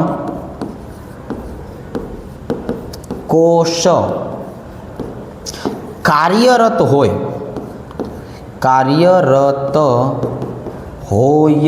ત્યારે, છોકરાઓ સાંભળજો, અહીંયા આપણે ઈ સેલની વાત કરીએ તો ઈ સેલનું મૂલ્ય હંમેશા કેવું હોવું જોઈએ, પોઝિટિવ હોવું જોઈએ. એટલે કે આપણો ઈ સેલ હંમેશા 0 કરતાં કેવો હોવો જોઈએ, વધારે. તો હવે મારે અહીંયા ઈ સેલનું મૂલ્ય જે છે એ 0 કરતાં વધારે લાવવું હોય તો ગણિતના નિયમ પ્રમાણે હું C2નું મૂલ્ય વધારે રાખું. એટલે કે જો તમે છેદ મોટો રાખશો તો જવાબ પોઈન્ટમાં આવશે. એટલે પાછું મેં એક વખત તમને નોટ ડાઉન જે છે એ કરાવેલું, એ અહીંયા દર્શાવી દઉં છું. શું નોટ ડાઉન કરેલું છોકરાઓ, કે 0 પોઈન્ટ વાળી સંખ્યાનો લોગ હંમેશા કેવો આવે છે, નેગેટિવ આવે. પણ અહીંયા એક ખાસ ધ્યાન રાખવાનું, પોઈન્ટવાળી સંખ્યા એટલે કઈ છોકરાઓ, તો કે જો 0 પોઈન્ટવાળી, 0 પછીના જે પોઈન્ટ આવે ને, ફોર એક્ઝામ્પલ મારે વાત કરવી છે લોગ 0.01, તો આવી કોઈ સંખ્યા છે તો આનો લોગ હંમેશા નેગેટિવ જ આવે. તો અહીંયા આનો જવાબ નેગેટિવ, આગળની સંજ્ઞા કઈ, નેગેટિવ. એટલે ઓલ ઓવર આપણો જવાબ કેવો થઈ ગયો, પોઝિટિવ. તો એ પોઝિટિવ જવાબ લાવવા માટે શું કરાય છોકરાઓ, આ ઈ સેલ મારે પોઝિટિવ લાવવો હોય તો શું કરાય છોકરાઓ, તો કે ભાઈ C2 is greater than C1. C2 કોણ હતું, કેસા ઇઝ ઓલવેઝ ગ્રેટર ધેન એસા. આ કન્ડિશન જે છે એ આપણે રાખી શકાય. તો આજે આપણે વાત કરીને છોકરાઓ એ વિદ્યુત રસાયણ ચેપ્ટરનો પહેલો ભાગ હતો આમ જોવા જઈએ તો. એટલે કયો, નર્ન્સ સમીકરણ સાથે સંકળાયેલી તમામે તમામ વસ્તુ. હવે આપણે આના બીજા ભાગમાં આગળ વધશું, જેને આપણે કહેવાનું છે વિદ્યુત વિભાજન, અને એને કહેશું ફેરાડેના નિયમો.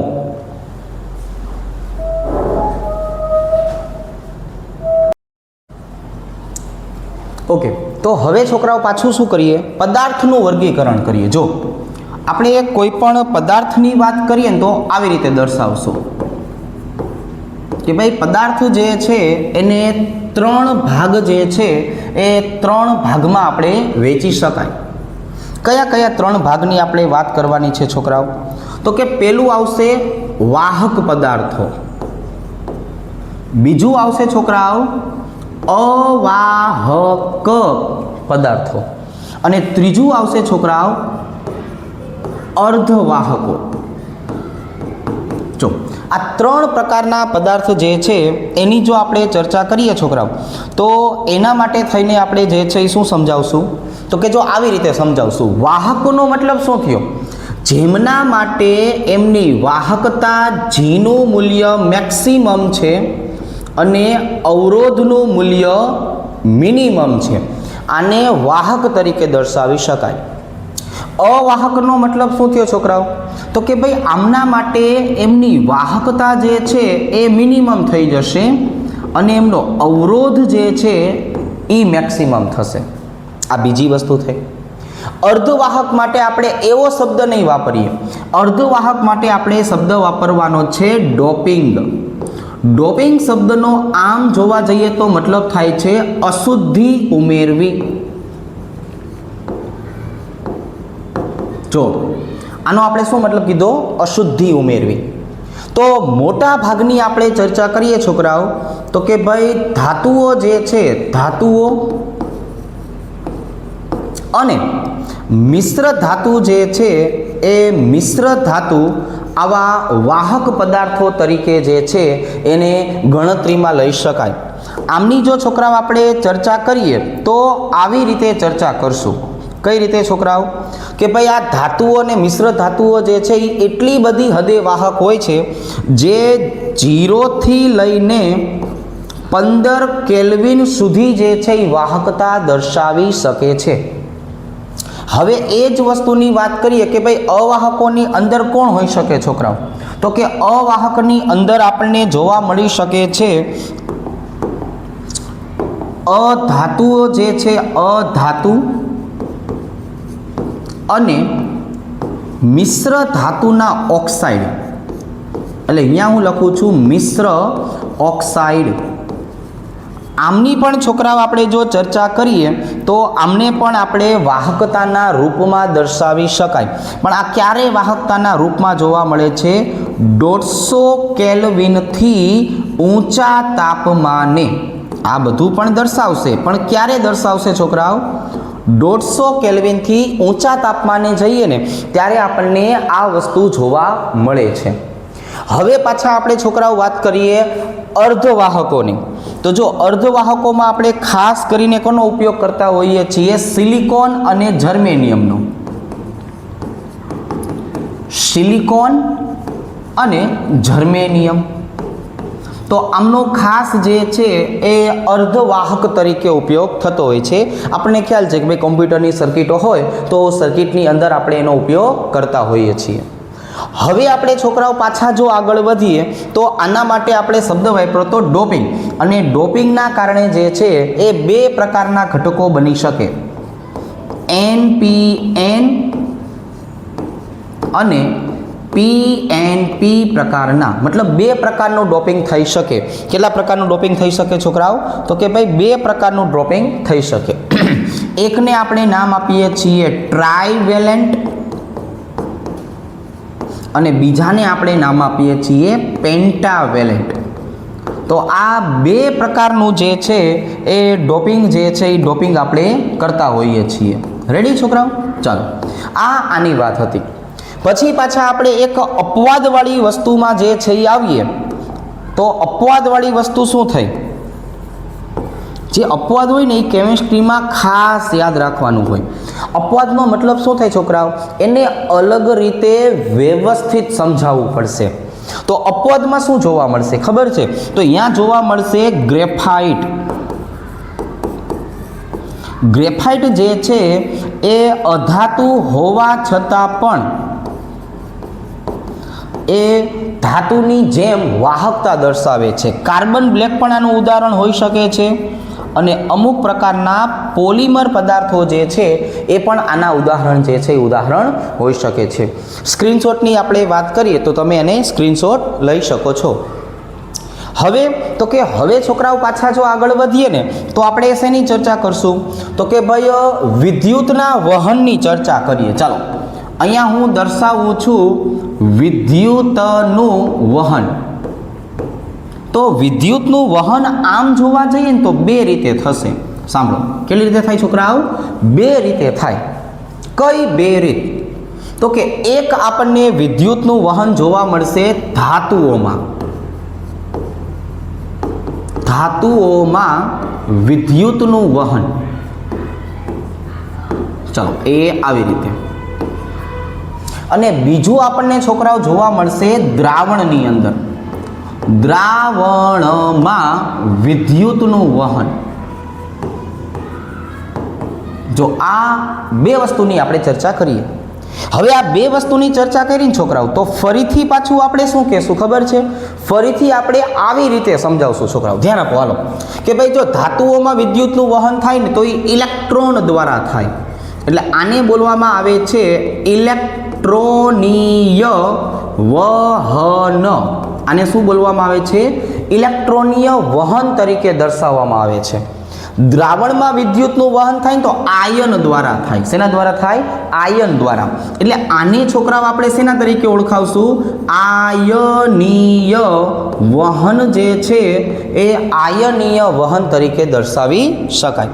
ફરીથી આપણે છોકરાઓ આની અંદર જે છે એ ચર્ચા કરીએ તો ઇલેક્ટ્રોનીય વહન થતું હોય તો એને કંઈક એવા પેરામીટર, પરિબળો જે છે એ અસર કરતા હોય. ખાસ કરીને જ્યારે ધાતુઓની આપણે ચર્ચા કરતા હોય ને છોકરાઓ ત્યારે શું કહેશું? તો કે જો ત્યારે આપણે આની ચર્ચા કરશું કે ભાઈ સંયોજકતા ઇલેક્ટ્રોનની સંખ્યા. સંયોજકતા ઇલેક્ટ્રોનની સંખ્યા. જેટલી સંયોજકતા ઇલેક્ટ્રોનની સંખ્યા વધારે ને એટલું વિદ્યુતનું વહન જે છે એ વધારે થાય. પણ મેઇન વસ્તુ જે છે આનો દુશ્મન જે છે એ દુશ્મન કોણ છે છોકરાઓ જોવો જોઈએ? તો કે આનો દુશ્મન છે તાપમાન. આપણે એ તાપમાનની ચર્ચા કરીએ છોકરાઓ તો આવી રીતે દર્શાવશું કે ભાઈ તાપમાનનો વધારો કરતા વાહકતા ઘટે છે. જો ભાઈ તાપમાનનો તમે વધારો કરો ને તો વાહકતા ઘટે. એનું એકમાત્ર કારણ શું? આ ધાતુ જે છે ને એમાં વિદ્યુતનું વહન થાય. તમે તાપમાન જે છે એ વધારશો ને એટલે તાર જે છે ને તારનો અવરોધ જે છે ને અવરોધ વધશે. તમે તાપમાનમાં વધારો કરો એટલે તાર જે છે ને તાર, ધાતુમાંથી આપણે તાર બનાવીએ તેનો અવરોધ વધે એટલે વિદ્યુતનું વહન ઘટે. અહીંયા જો આપણે છોકરાઓ ચર્ચા કરીએ આયનીય વહનમાં તો આયનીય વહન માટે શેની ચર્ચા કરવાની છે છોકરાઓ? તો જો એના માટે આપણે આવું સમજાવવું પડે કે ભાઈ દ્રાવ્ય જે છે, દ્રાવ્ય એટલે છોકરાઓ શું બોલે ખબર છે? વિદ્યુત વિભાજ્ય. વિદ્યુત વિભાજ્યનો સ્વભાવ પ્રબળ છે કે નિર્બળ છે એ અગત્યનું આવશે. દ્રાવકની આપણે વાત કરીએ તો દ્રાવકનો સ્વભાવ જરૂરી બનશે. ત્યાર પછી સ્નિગ્ધતાની વાત કરીએ છોકરાઓ તો સ્નિગ્ધતા પણ આના માટે એટલી જ અસરકારક છે. અને એના પછી ઉત્પન્ન થયેલા આયનનું કદ, આયનનું કદ જે છે એ પણ અસરકારક છે. તાપમાન રહી જવું જોઈએ નહીં છોકરાઓ. તાપમાન જે છે એ રહી જવું જોઈએ નહીં. અહીંયા આવું લખશું, સાંભળજો. અહીંયા આપણે શું કરશું છોકરાઓ? આવું લખશું કે તાપમાનનો વધારો કરતા, અહીંયા લખશું આપણે વાહકતા વધે છે. વાહકતા કેવી થાય છે? વધે છે. કારણ ખબર છે? તમે તાપમાન વધારો એટલે આયનીકરણ વધે. જો અહીંયા હું તાપમાનમાં વધારો કરીશ ને છોકરાઓ, તાપમાન વધે એટલે દ્રાવણનું આયનીકરણ જે છે એ આયનીકરણ વધે, જેના કારણે વધારે આયનો છૂટા પડે. જેટલા આયન વધારે છૂટા પડવાના છે કે નહીં એટલું જ વધારે વિદ્યુતનું આપણને વહન થતું જોવા મળે. તો એના માટે આપણે છોકરાઓ એક નાનકડું એવું વાદળું બનાવી લઈએ. શું કરીએ છોકરાઓ? નાનકડું એવું વાદળું બનાવીએ. કયું વાદળું ખબર છે? આવી રીતે તાપમાન ચલે છે કઈ વાહકતા? તો કે ભાઈ દ્રાવણની વાહકતા. એટલે હું અહીંયા શબ્દ વાપરીશ આયનીય વાહકતા. આયનીય વાહકતા ચલે છે. અહીંયા જો ઇલેક્ટ્રોનીય વાહકતા તો એકના છેદમાં શું આવી જશે? તો કે એકના છેદમાં આવી જશે ઇલેક્ટ્રોનીય વાહકતા, ઇલેક્ટ્રોનીય વાહકતા. પણ આ વસ્તુને આપણે જે છે એ નોટ ડાઉન કરી લેવી પડશે. આ વસ્તુને આપણે વ્યવસ્થિત નોટ ડાઉન કરવું પડે કે ભાઈ આ વસ્તુ જે છે એ આપણા માટે જરૂરી છે. તમે જરાક સ્ક્રીનશોટ લઈ લ્યો, બરાબર. ચાલો, ઓકે.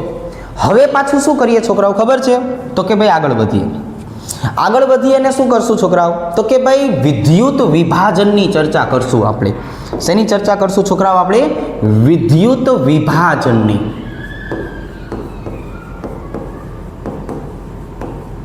વિદ્યુત વિભાજન માટે ખાસ યાદ રાખવાનું છે કે ભાઈ જો કોઈ પ્રક્રિયા ન આપે ને તો પાણી પ્રક્રિયા આપે, બરોબર છે. અહીંયા શું આપણે લખશું છોકરાઓ ખબર છે? કે કોઈ પ્રક્રિયા ન આપે તો છેલ્લે શું થાય છોકરાઓ? તો કે પાણીનું વિદ્યુત વિભાજન થાય. પાણીની જો આપણે વાત કરીએ છોકરાઓ તો પાણી જે છે એ પાણીનું વિદ્યુત વિભાજન થાય છે. એટલે અલગ અલગ ઘટકોની જો આપણે ચર્ચા કરીએ કે ભાઈ આમાંથી કોનું વિદ્યુત વિભાજન થાય, કોનું વિદ્યુત વિભાજન ન થાય, તો એના માટે આપણે કીધું કે કોઈ ન હોય તો પાણી હોય. પણ એના માટે મેં એક સરસ મજાનો પ્રાયોરિટી ઓર્ડર બનાવ્યો છે. માની લો કે આપણે એનોડ ઉપર વિદ્યુતનું વિભાજન કરવું છે, તો એનોડ ઉપર વિદ્યુતનું વિભાજન જે છે એ કઈ રીતે થશે? તો કે એના માટે પ્રાયોરિટી ઓર્ડર છે chlorine, oxygen -2, SO4 -2 oblique NO3 -1.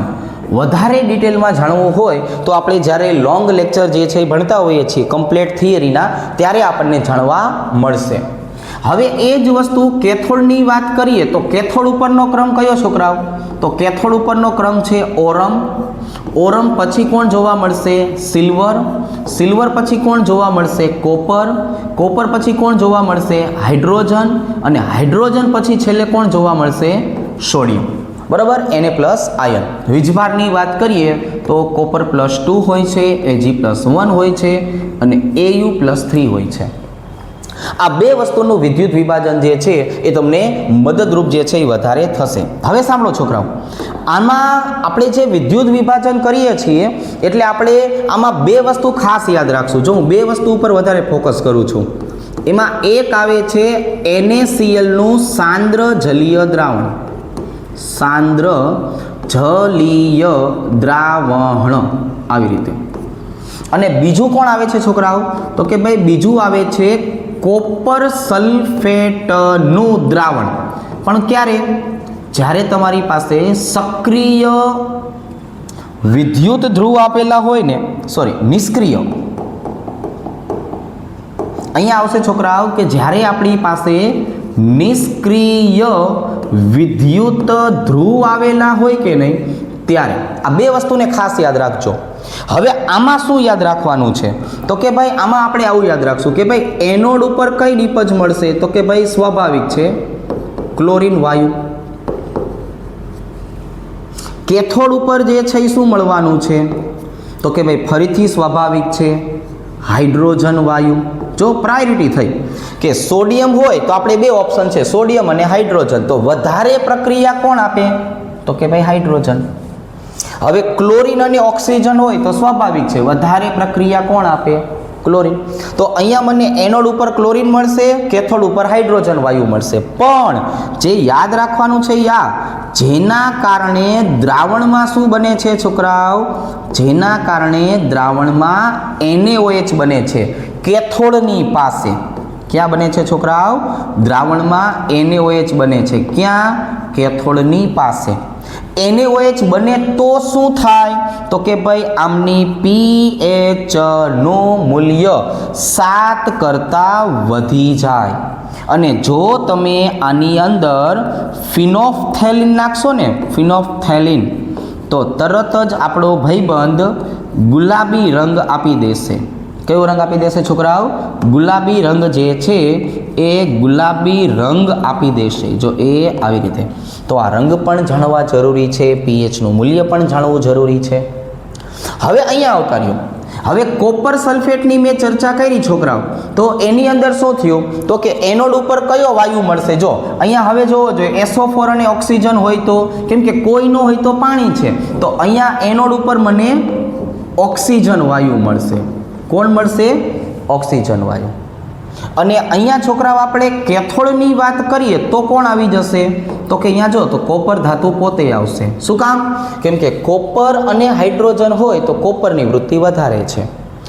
આના કારણે દ્રાવણમાં કોણ આવશે? આના કારણે દ્રાવણમાં કોણ આવશે? તો ભાઈ દ્રાવણમાં જે છે એ H2SO4 બનશે. શું બનશે છોકરાઓ? H2SO4. કોની નજીક બનશે? એનોડની નજીક બનશે, એનોડની પાસે. રેડી? હવે એ H2SO4 બન્યું તો કંઈ થયું? તો કે હા, શું થયું? pHનું મૂલ્ય 7 કરતાં ઘટી ગયું. pHનું મૂલ્ય 7 કરતાં ઘટી જાય છોકરાઓ. અને એના કારણે કયો સૂચક નાખવો પડે? તો એના કારણે સૂચક નાખવો પડે મિથાઇલ ઓરેન્જ. તમે છે ને નામ સાંભળજો છોકરાઓ, કદાચ અક્ષર આઘા પાછા થાય પણ નામ સાંભળી લેવાનું છે. Methyl orange. અને મિથાઇલ ઓરેન્જ નાખો એટલે સ્વાભાવિક છે કયો રંગ આવી જશે છોકરાઓ? નારંગી. કયો રંગ આવશે? નારંગી. તો હવે અહીંયા હું છોકરાઓ તમને કોપર સલ્ફેટને આધારે સમજાવવા જાઉં તો એનોડ અને કેથોડ ઉપર જો બે અલગ અલગ પ્રકારની નિપજ મળી. એકમાં મને વાયુ મળ્યો, બીજામાં ધાતુ મળી. તો વાયુ જે છે એના માટે કદ મળે અને કોપર ધાતુ જે છે એ ધાતુ માટે વજન મળે. તો આ વસ્તુ આપણને કોને સમજાવી હતી? તો કે આ વસ્તુ આપણને જે છે એ ફેરાડેએ સમજાવી હતી. એટલે હવે હું અહીંયા શું દર્શાવવાનો છું છોકરાઓ? તો કે અહીંયા હું દર્શાવવાનો છું ફેરાડેના વિદ્યુત વિભાજનના નિયમો. જો એ આવી રીતે. તો તમે ફેરાડેના વિદ્યુત વિભાજનની નિયમની વાત કરો તો બે નિયમ આવશે. એમાં આપણે અહીંયા પહેલા શું દર્શાવવાનું છે? તો કે ફેરાડેનો પ્રથમ નિયમ. અને ફેરાડેનો પ્રથમ નિયમ શું છે? તો કે ભાઈ Q ચલે છે W. જ્યાં સુધી તમે જે છે એ વિદ્યુત ભારનો જથ્થો આપ્યા રાખશો ત્યાં સુધી શું થવાનું છે? તો કે જ્યાં સુધી વિદ્યુત ભારનો જથ્થો ચાલુ હશે ને ત્યાં સુધી આપણને જે છે એ શું મળતું રહેવાનું છે? તો કે ભાઈ ત્યાં સુધીની જો આપણે વાત કરીએ તો ત્યાં સુધી આપણને જે છે એ મળતું રહેવાની છે આપણી નિપજ. બરાબર છે? વાયુ હોય તો કદ સ્વરૂપે, ધાતુ હોય તો વજન સ્વરૂપે. પણ આને સમજાવવા માટે મેં મોલ માટેનું એક નવું સૂત્ર જે છે એ સૂત્ર બનાવ્યું છે. કયું સૂત્ર છે છોકરાઓ? બોલો જોઈ. તો કે ભાઈ મોલ બરાબર I/T છેદમાં ઇલેક્ટ્રોનની સંખ્યા ગુણ્યા 96500 આવી રીતે. હવે આ પહેલી વસ્તુ આપણે કોને લાગુ પાડવી છે? તો કે ભાઈ પહેલી વસ્તુ મારે ધાતુને લાગુ પાડવી છે. એટલે ધાતુનું વજન જે છે એ આવશે. આપણે શીખ્યા છીએ કે ભાઈ ધાતુનું વજન, વજન એટલે શું થાય? મોલ ગુણ્યા અણુભાર. તો હવે જો હું વજન શબ્દને સૂત્રનો કરતા બનાવું તો આવું થયું. જો I/T છેદમાં ઇલેક્ટ્રોનના ફેરફારની સંખ્યા ગુણ્યા 96500. અને અહીંયા ધાતુ એક જ છે એટલે શબ્દ કયો આવશે? પરમાણુ ભાર. અહીંયા શું આવશે છોકરાઓ? પરમાણુ ભાર. આવી રીતે. તો હવે છોકરાઓ આપણે આના માટે જેટલી પણ આપણી પાસે ધાતુ અવેલેબલ છે ને એ હું તમને લખાવડાવું છું. જો અહીંયા હું શું લખીશ છોકરાઓ ખબર છે? ધાતુ. ધાતુની સંયોજકતા એટલે ઇલેક્ટ્રોનની સંખ્યા કહેવાય છોકરાઓ. ચલો એટલે અહીંયા આવશે ઇલેક્ટ્રોનની સંખ્યા. અને પછી તમે શું લખવાના છો ખબર છે? પરમાણુ ભાર. જેથી તમને આખે આખું સૂત્ર સમજાઈ જાય. કારણ શું છે? વિદ્યુત પ્રવાહનો જથ્થો જે છે એ એમ્પિયરમાં મળશે, જેને I કહેવાય. સમય હંમેશા આપણે સેકન્ડમાં રાખશું, T સેકન્ડ તરીકે દર્શાવશું આપણે. બરાબર છે? પછી આપણે જોવા જઈએ તો ઇલેક્ટ્રોનની સંખ્યા હું દર્શાવી દઉં છું, પરમાણુ ભાર હું દર્શાવી દઉં છું. તો હવે તમે અહીંયા ખાલી થોડીક એવી માહિતી જે છે એ માહિતીમાં ધ્યાન રાખો. જો અહીંયા આપણે જોવા જઈએ છોકરાઓ તો કઈ માહિતી? તો કે ધાતુમાં કોને લેવું છે? સોડિયમ Na+1 હોય, મેગ્નેશિયમ Mg+2 હોય, એલ્યુમિનિયમ Al+3 આપેલું હોય, બરાબર છે. સિલ્વર Ag ને હું +1 તરીકે દર્શાવું છું. કોપર +2 તરીકે લઈએ છોકરાઓ. ઓરમને +3 તરીકે લઈએ. ઝિંક તો ઝિંકને +2 તરીકે લઈએ. તો જે મેં વીજભાર લખ્યો છે ને એ વીજભાર એટલે જ શું કહેવાય છોકરાઓ? તો કે એના ઇલેક્ટ્રોનનો ફેરફારની સંખ્યા 1 2 3 1 2 3 અને 2. હવે પરમાણુ ભારની ચર્ચા કરવી હોય તો કે એકદમ સહેલું. પરમાણુ ભાર તો આપણને મળી જાય. સોડિયમ હોય તો કેટલો હોય છોકરાઓ? તો કે ભાઈ 23. જો હું અહીંયા યુ કરી નાખું છું કોમન. મેગ્નેશિયમ હોય તો 24, એલ્યુમિનિયમ હોય તો 27. Agની જો વાત કરીએ તો ઇમરજન્સી 108, કોપરની વાત કરીએ તો 63.5, ઓરમની વાત કરીએ તો 197, ઝિંકને હું નિયરલી ઇક્વલ ટુ 65 લખું છું. કેટલું લખું છું? 65. તો આવી રીતે મને ધાતુના વજન વિશેની તમામ માહિતી મળી જશે. હવે હું શું કરવાનો છું છોકરાઓ? તો કે હવે હું બી પાર્ટ તરીકે વાયુનું કદ લેવાનો છું. જો વાયુનું કદ જે છે એ આમ જોવા જઈએ તો શેના ઉપરથી લાવ્યા છે ખબર છે? આદર્શ વાયુ સમીકરણ પરથી. આમથી આમથી આવ્યું નથી હો ભાઈ, આદર્શ વાયુ સમીકરણ ઉપરથી આવ્યું છે. કયું સૂત્ર લાગુ પડશે? તો જો અહીંયા કદ લખવાનું. શું લખવાનું? કદ. કદ એટલે શું? I × T ભાગાકારમાં E × 96,500 એને ગુણ્યા આરની કિંમત 0.08314. કારણ શું છોકરાઓ? કારણ એને આપણે હંમેશા લીટર × 12 લઈશું. રેડી? ટી એટલે તાપમાન. તાપમાનને આપણે ફેરવી નાખશું. મોટા ભાગે 25 અંશ સેલ્સિયસ આપ્યું હોય, મોટા ભાગે 27 અંશ સેલ્સિયસ આપ્યું હોય, કાં તો 298 અથવા તો 300 પૂરા. બરોબર છે? 300,300. ચાલો, અને છેદમાં આવી જશે દબાણ. દબાણ 1 bar. તો આવી રીતે આપણે શેની વાત કરી છોકરાઓ? વાયુના કદની. હવે સાંભળજો, કોને કોને લાગુ પડે? તો કે ભાઈ હાઇડ્રોજન વાયુને લાગુ પડે, ઓક્સિજન વાયુને લાગુ પડે અને ક્લોરીન વાયુને લાગુ પડે. મોટા ભાગે આપણે આ ત્રણ જે છે એને જનરલ સ્વરૂપમાં લેતા હોય છે. તો બધાનો 1 મોલ જથ્થો મળે. કેટલો મળે? 1 મોલ જથ્થો. આની ખાસિયત જ છે 1 મોલ જથ્થો લેવો. બરોબર છે? ચાલો, તો 1 મોલ જથ્થા માટે હાઇડ્રોજન હોય તો મારે કેટલા ઇલેક્ટ્રોનનો ફેરફાર જે છે એ સમજાવવો પડે? બોલો જોઈ. તો કે હાઇડ્રોજન હોય ને છોકરાઓ તો સ્વાભાવિક છે 2 ઇલેક્ટ્રોનનો ફેરફાર. ઓક્સિજન હોય તો છોકરાઓ 4 ઇલેક્ટ્રોનનો ફેરફાર અને ક્લોરીન હોય તો 2 ઇલેક્ટ્રોનનો ફેરફાર. ટપા પડી ગયા? શું કરવામાં આવે છે? I રકમમાં આપ્યું હોય, T રકમમાં આપ્યું હોય, ઇલેક્ટ્રોન મેં તમને કહી દીધા 0.08314 ફિક્સ છે. તાપમાનનું મૂલ્ય પણ ફિક્સ હોય છે 298 અથવા જો 27 કે તો 300. દબાણ 1 આવશે. આને આધારે આપણને હવે બધી માહિતી મળી રહેશે.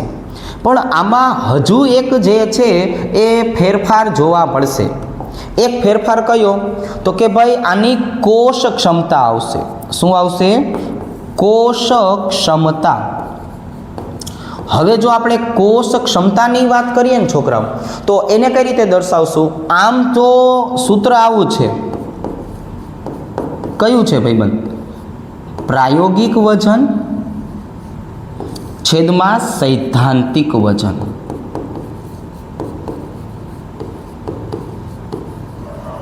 ગુણ્યા 100. પણ આપણે દર વખતે ભૂલ ન પડે ને એવો કાર્યક્રમ રાખી છે. તો ભૂલ ન પડે એટલે શું કરાય ખબર છે? ભૂલ ન પડે એટલે હું આને આવી રીતે લખાવીશ. નાનું વજન છેદમાં મોટું વજન. જો શું આવશે છોકરા ખબર છે? નાનું વજન છેદમાં મોટું વજન ગુણ્યા 100. આવું તમે કરો કે નહીં એટલે કોઈ દિવસ આપણો જવાબ જે છે એ આપણો જવાબ 100% કરતાં વધે જ નહીં. ક્યારેક આ ઉલટ સુલટ થઈ ગયું ને, પ્રાયોગિકના છેદમાં સૈદ્ધાંતિક થઈ ગયું કે નહીં, બરોબર કે સૈદ્ધાંતિકના છેદમાં પ્રાયોગિક, તો ભૂલ પડવાનો ચાન્સ રહે. પણ નાનું વજન છેદમાં મોટું વજન કોઈ દી ભૂલાશે નહીં. આ હતો છોકરાઓ ફેરાડેનો પ્રથમ નિયમ. હવે જો હું ફેરાડેના બીજા નિયમની વાત કરું ને, એ એમસીક્યુમાં પૂછાશે. જો બરોબર, અહીંયા હું જે છે એ શું દર્શાવી દઉં છું, બી, જેને આપણે નામ શું આપવાનું છે, ફેરાડેનો બીજો નિયમ. આજે ફેરાડેનો બીજો નિયમ છે ને છોકરાઓ, એની ચર્ચા ખાસ કરવી પડશે. શું કામ ભાઈ ખાસ કરવી પડે? કેમ કે આ તો ભાઈ એમસીક્યુનો મામલો છે ને, તો આના માટે થઈને મેં સરસ મજાની શોર્ટ મેથડ કરી છે. તો આ તમને શોર્ટ મેથડ જે છે એ દર્શાવી દઈએ. ચલો હળવે કરીને કોઈને ખબર ન પડે એમ. શું છે ભાઈ શોર્ટ મેથડ, ખબર છે? તો કે હા, લસા ના છેદમાં સંયોજકતા. જો શું આવશે છોકરાઓ? લસાના છેદમાં સંયોજકતા. હવે આ લસાના છેદમાં સંયોજકતા એટલે શું, એનો એક ડેમો આપી દઉં. માની લો કે તમારી પાસે આ 3 ભાઈબંધ આવેલા છે, Na+1, Mg+2 અને Al+3. રેડી? તો તમારે શું કરવાનું છે, આ બધાના જે વીજભાર આપ્યા છે ને, 1, 2 અને 3, એનો લસા લઈ લેવાનો છે. એટલે સ્વાભાવિક છે. કેટલો જવાબ આવી ગયો? 6. તો હવે આપણે જે છે એનો મોલ પ્રમાણ જોવું હોય તો આમ કરવાનું, લસા 6 સંયોજકતા 1. લસા કેટલો છોકરાઓ? 6 સંયોજકતા 2. લસા કેટલો છોકરાઓ? 6 સંયોજકતા કેટલી? 3. તો આનું મોલ પ્રમાણ જો ડાયરેક્ટ આવી ગયું, 6:3:2. આ જવાબ તમે જુઓ, ગમે એટલા ફેરાડે પસાર કરેલા હોય આટલો જ રહે, કોઈ દિવસ ફેરફાર થશે નહીં અને ડાયરેક્ટ મળી જાય. ખાલી શું કરવાનું, માથે જે આપ્યું હોય ને 1, 2, 3 લસા લઈ લો 6.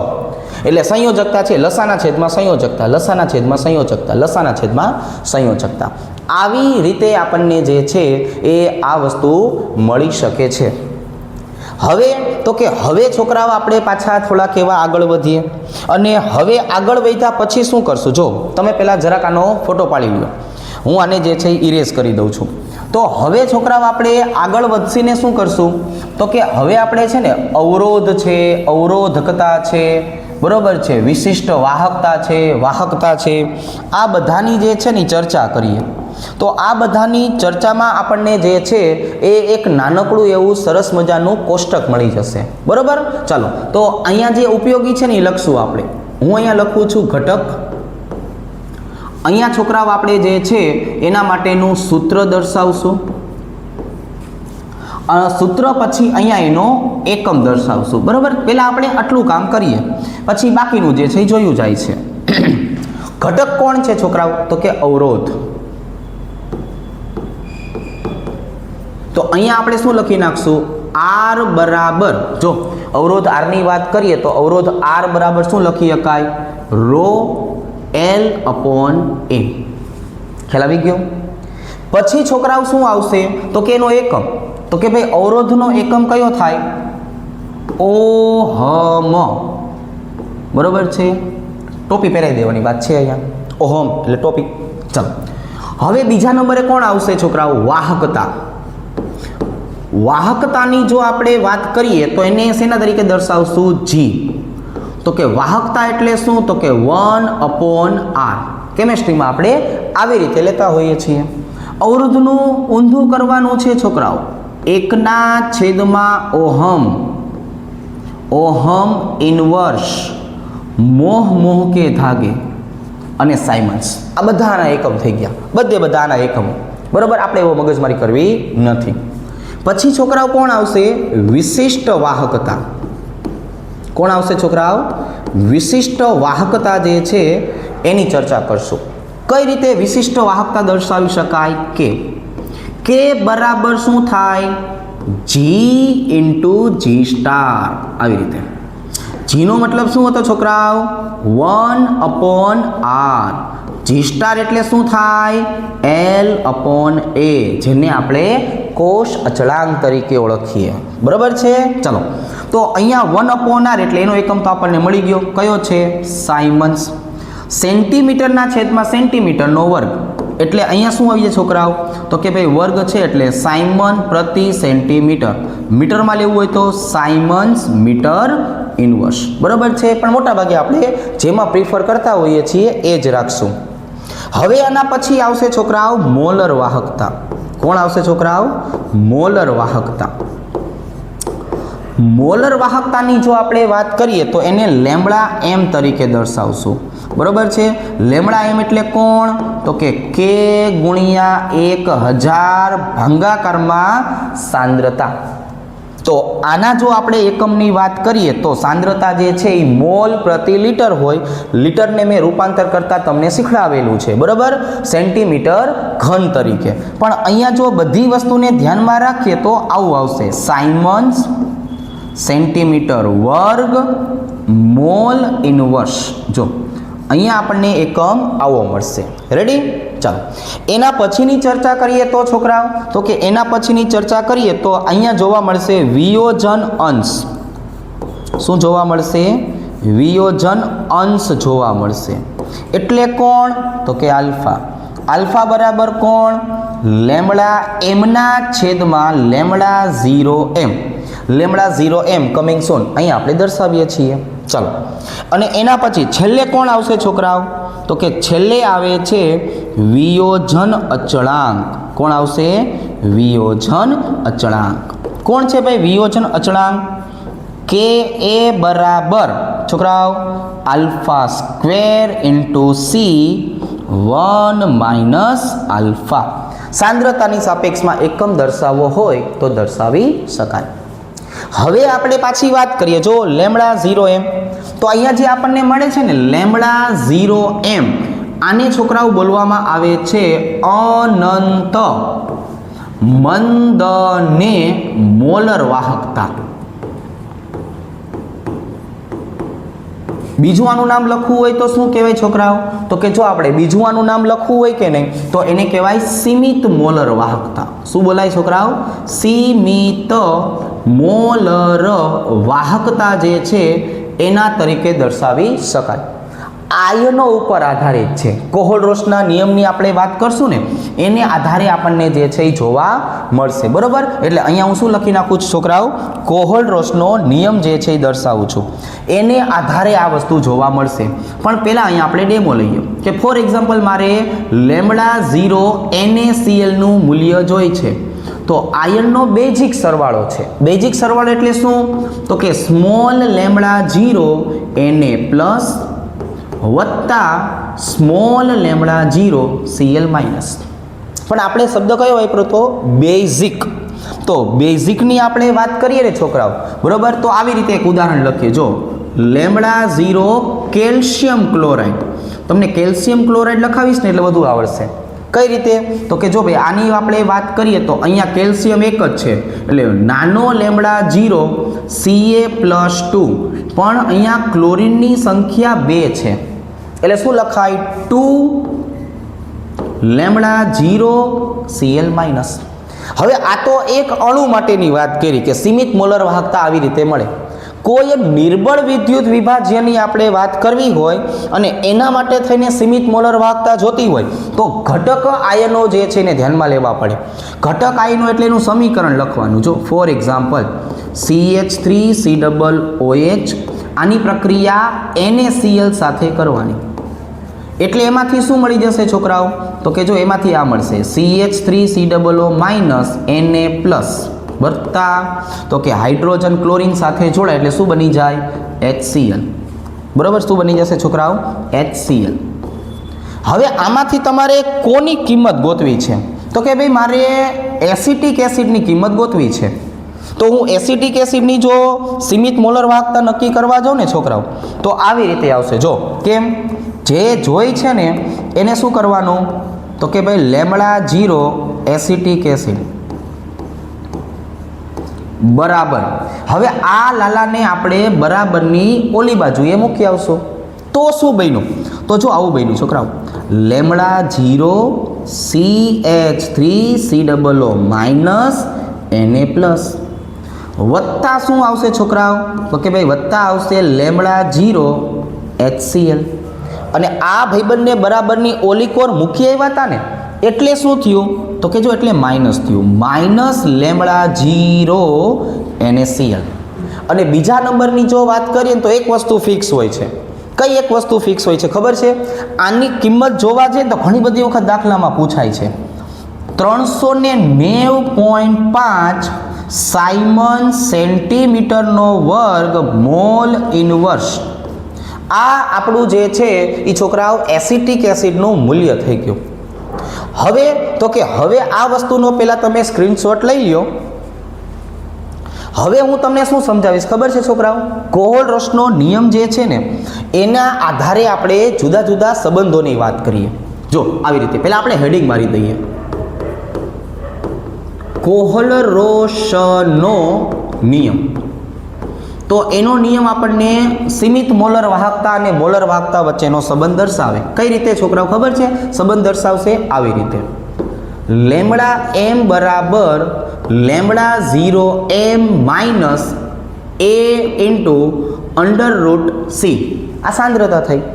બધાને આપણે ઓળખીએ છીએ મોલર વાહકતા, સીમિત મોલર વાહકતા. એ આપણા માટે નવો છે. તો અહીંયા હું a બરાબર શું કહીશ તો કે ભાઈ એ કહી દઈશ વિદ્યુત વિભાજ્યના વીજભાર જે છે એ વીજભારનો અચળાંક. જો આવી રીતે કઈ રીતે આનો મૂલ્ય મેળવી શકાય છોકરાઓ? એ માટેની વાત કરીએ તો જો આપણે એ માટેની વાત કરીએ ને તો આવી રીતે જે છે એ દર્શાવશું કે ભાઈ માની લો કે આપણી પાસે NaCl છે, માની લો કે આપણી પાસે CaCl2 છે અને માની લો કે આપણી પાસે MgSO4 છે. આ હું 3માં દર્શાવીશ ને એટલે આઈડિયા આવી જશે. NaCl એટલે પોઝિટિવ જેમ નેગેટિવ. આની જો આપણે વાત કરીએ તો આનું મૂલ્ય કેમ લખાય? પોઝિટિવ જેમ નેગેટિવ. એટલે અહીંયા શું આવશે?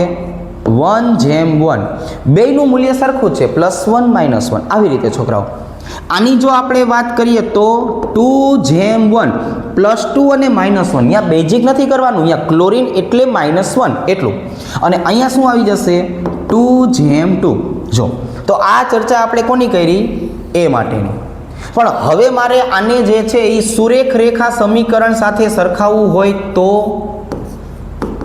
સુરેખ રેખા સમીકરણ આપણે આલેખના બધા જ નિયમ શીખવાડેલા છે, બરોબર? કઈ રીતે છોકરાઓ? y બરાબર m × x અને અહીંયા આંતરછેદ આવી જશે c.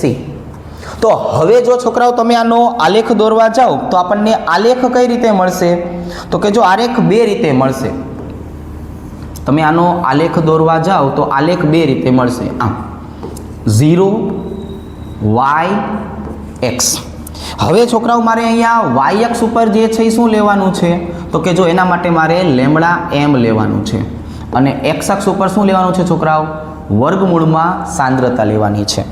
તો અહીંયા છોકરાઓ હવે જે છે એ હું આ આલેખની વાત કરું તો મને ખરેખર આલેખ જે છે ને આટલો જ મળશે. જો આપણે સમજાવેલું છે એ પ્રમાણે સુરેખ રેખા ખરો પણ આવી રીતે. હવે અહીંથી જે આવે છે ને છોકરાઓ, અહીંથી જે આગળનું મૂલ્ય હોય છે ને એ આગળનું મૂલ્ય આપણે કઈ રીતે દર્શાવશું તો કે જો આગળનું મૂલ્ય આપણે આવી રીતે દર્શાવશું ટપકા ટપકા કરીને. જો અહીંયા છેદે ખરા પણ આવી રીતે છેદશે ખરા પણ આવી રીતે. જો આમ દેખાય છે આ પિંક લાઈન જ્યાં ટચ કરી કે નહીં એને બોલવામાં આવે છે લેમડા 0 m. આને આંતરછેદ બોલાય. તો આંતરછેદ કોણ દર્શાવી શકે તો કે ભાઈ આંતરછેદ એ જ ઘટકો દર્શાવી શકે જે પ્રબળ વિદ્યુત વિભાજ્ય હોય. તો આ આલેખ જે મને મળવાનો છે ને પ્રબળ વિદ્યુત વિભાજ્ય KCl માટે મળશે. શું બોલાય આને?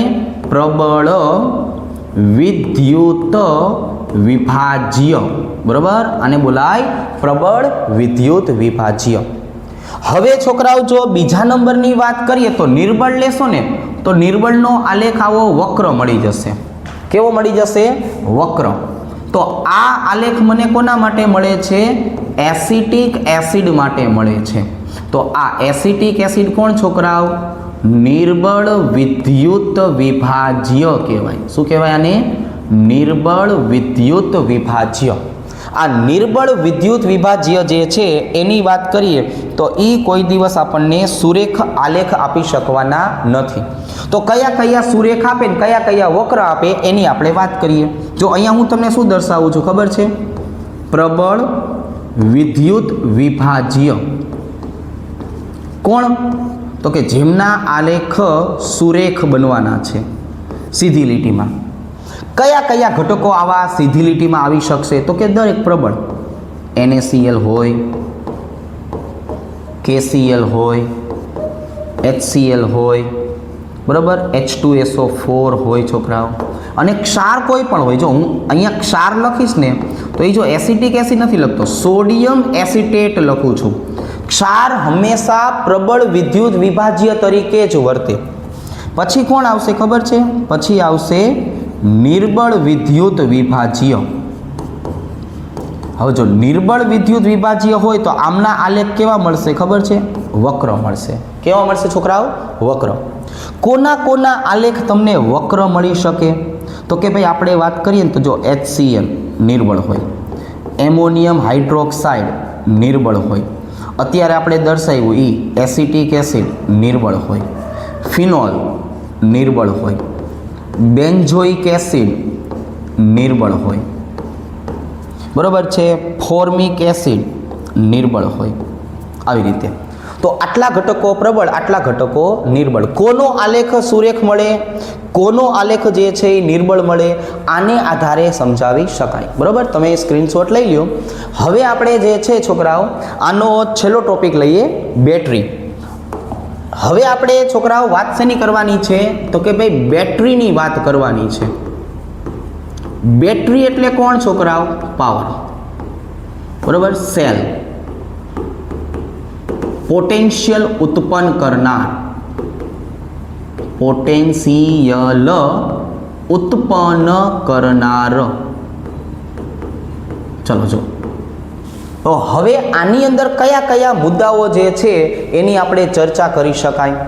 તો કે આની અંદર આપણે વાત કરીએ ને છોકરાઓ, તો અહીંયા આપણે પહેલા લઈ લેશું કે ભાઈ બેટરી કઈ છે. જો અહીંયા આપણે દર્શાવશું કઈ બેટરી લીધી છે. પછી છે ને પ્રકાર. આપણે ભણ્યા છીએ છોકરાઓ કે બેટરી બે પ્રકારની હોય, કાં તો પ્રાથમિક કાં તો દ્વિતીયક. જેનું ચાર્જિંગ થઈ શકે છે એ દ્વિતીયક, જેનું ચાર્જિંગ થઈ શકતું નથી એ પ્રાથમિક.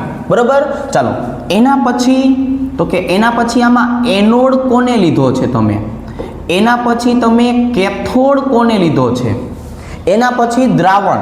જો દ્રાવણ એટલે છોકરાઓ લુગદી પણ બોલવામાં આવે છે. અમુક ઘટકો માટે લુગદી ઘટક જે છે એ પણ વાપરી શકાય. ત્રીજું આવશે છોકરાઓ એનાથી કેટલો પોટેન્શિયલ ઉત્પન્ન થાય છે. બરાબર, પોટેન્શિયલ કેટલો ઉત્પન્ન થાય એની વાત કરશું. રેડી? અને છેલ્લો મુદ્દો છે એના ઉદાહરણ. આપણે વેલ નોન ઉદાહરણ જે છે એ લખશું. તો હવે હું છોકરાઓ અહીંયા તમને બધા ઘટકોની વાત કરું તો મારે પહેલા વાત કરવી છે છોકરાઓ લેકલાન્સે કોષ. લેકલાન્સે કોષ, જેને આપણે સાદા નામમાં શું કહીએ છીએ ખબર છે? સૂકોકોષ અથવા પેન્સિલ પાવર, અથવા શું બોલીએ છીએ? Pencil power. કેવા પ્રકારનો છે? પ્રાથમિક પ્રકારનો છે. કોણ એનોડ તરીકે વર્તે છે? ઝીંક એનોડ તરીકે વર્તે છે. ત્યાર પછી કેથોડ કોણ બને છે? MnO2 નો પાવડર અને ગ્રેફાઇટનો સળિયો. બરોબર છે છોકરાઓ? કોણ છે આ? ગ્રેફાઇટ જે છે એ ગ્રેફાઇટનો સળિયો છે. દ્રાવણ કોણ લેવામાં આવશે છોકરાઓ? દ્રાવણ લેવામાં આવે છે એમોનિયમ ક્લોરાઇડ અને ઝીંક ક્લોરાઇડની લુગદી લેવામાં આવે છે. કેટલા પોટેન્શિયલ ઉત્પન્ન કરે છે છોકરાઓ? 1.5 વોલ્ટ પોટેન્શિયલ ઉત્પન્ન કરે છે. ઉદાહરણ તરીકે આ ક્યાં વપરાય? રેડિયોમાં વપરાય. રેડિયો અથવા ટ્રાન્ઝિસ્ટર જેને કહીએ ને આપણે, એ ટ્રાન્ઝિસ્ટર, આ એમાં વપરાતો જે છે એ ઘટક છે. ચાલો બીજા નંબરે કોણ આવશે છોકરાઓ? બીજા નંબરે આવશે મર્ક્યુરી કોષ. જો મર્ક્યુરી કોષ જે છે એને આપણે કાઉન્સમાં બટન સેલ તરીકે પણ ઓળખીએ છીએ. ઝીણકો એવો આવે છે બટન સેલ. આ પણ છોકરાઓ પ્રાથમિક પ્રકારનો છે. કેવો છે? પ્રાથમિક પ્રકાર. એનોડની વાત કરીએ છોકરાઓ તો અહીંયા એનોડનું જે તળિયું છે ને એ ઝીંકનું બનેલું હોય, પણ એ મર્ક્યુરી સાથે સનરસ બનાવે છે. એમાલ્ગમ બોલાય. શું બોલાય? એમાલ્ગમ, સનરસ. એના પછી કેથોડની વાત કરીએ છોકરાઓ તો HgO મર્ક્યુરી ઓક્સાઇડ જે છે એ કેથોડ તરીકે વર્તે. KOH અને ઝીંક ઓક્સાઇડ જે છે એની લુગદી આમાં વપરાય છે. આના પોટેન્શિયલના મૂલ્ય થોડાક એવા ઓછા હોય છે, એટલે આ નાના ઉપકરણ જે છે એમાં વપરાય છે. ઉદાહરણ તરીકે કાંડા ઘડિયાળ, એમાં આપણે વાપરીએ છીએ. અને બીજું શેમાં વાપરીએ છીએ? કેલ્ક્યુલેટરમાં. જો કેલ્ક્યુલેટર જે છે એમાં ઉપયોગ કરીએ છીએ આપણે આનો. હવે આપણે છોકરાઓ જે છે એ ત્રીજા નંબરની વાત કરીએ ને, ત્રીજા નંબરે, તો ત્રીજા નંબરે જે છે એ કોણ આવશે ખબર છે? લેડ સંગ્રાહક કોષ. કોણ આવશે છોકરાઓ? લેડ સંગ્રાહક કોષ. આ દ્વિતીયક પ્રકારનો છે. કેવો છે? દ્વિતીયક પ્રકારનો છે. આની જો આપણે વાત કરીએ તો પીબી ધાતુની પ્લેટ એનોડ તરીકે વર્તે. PbO2 નું અસ્તર લગાવેલી પીબીની પ્લેટ, પીબીની પ્લેટ એ શેના તરીકે વર્તે છોકરાઓ? તો કે ભાઈ એની જો આપણે વાત કરીએ તો એ આપણે વર્તે છે કેથોડ તરીકે. રેડી? ચાલો. સ્પંજ જેવી હોય, વાદળી જેને કે ને સ્પંજ, દંડો. અહીંયા છોકરાઓ જો દ્રાવણની વાત કરીએ તો 38% W/W H2SO4 નું દ્રાવણ જે છે એ દ્રાવણ જે છે આનું. અને પોટેન્શિયલની વાત કરીએ તો સૌથી વધારે જોવા જઈએ તો 2.0 વોલ્ટ પર 1 યુનિટ. જો આવો શબ્દ વપરાય, મતલબ કે આપણે એક નોબ મૂકેલો હોય ને પીબી અને PbO2 તો આટલો, પછી તમે આને જે છે એ જોડાણ વધારતા જાઓ તો એના વોલ્ટેજ પણ વધતા જાય. ઓટોમોબાઈલમાં ખાસ કરીને વપરાય. શેમાં વપરાય છોકરાઓ?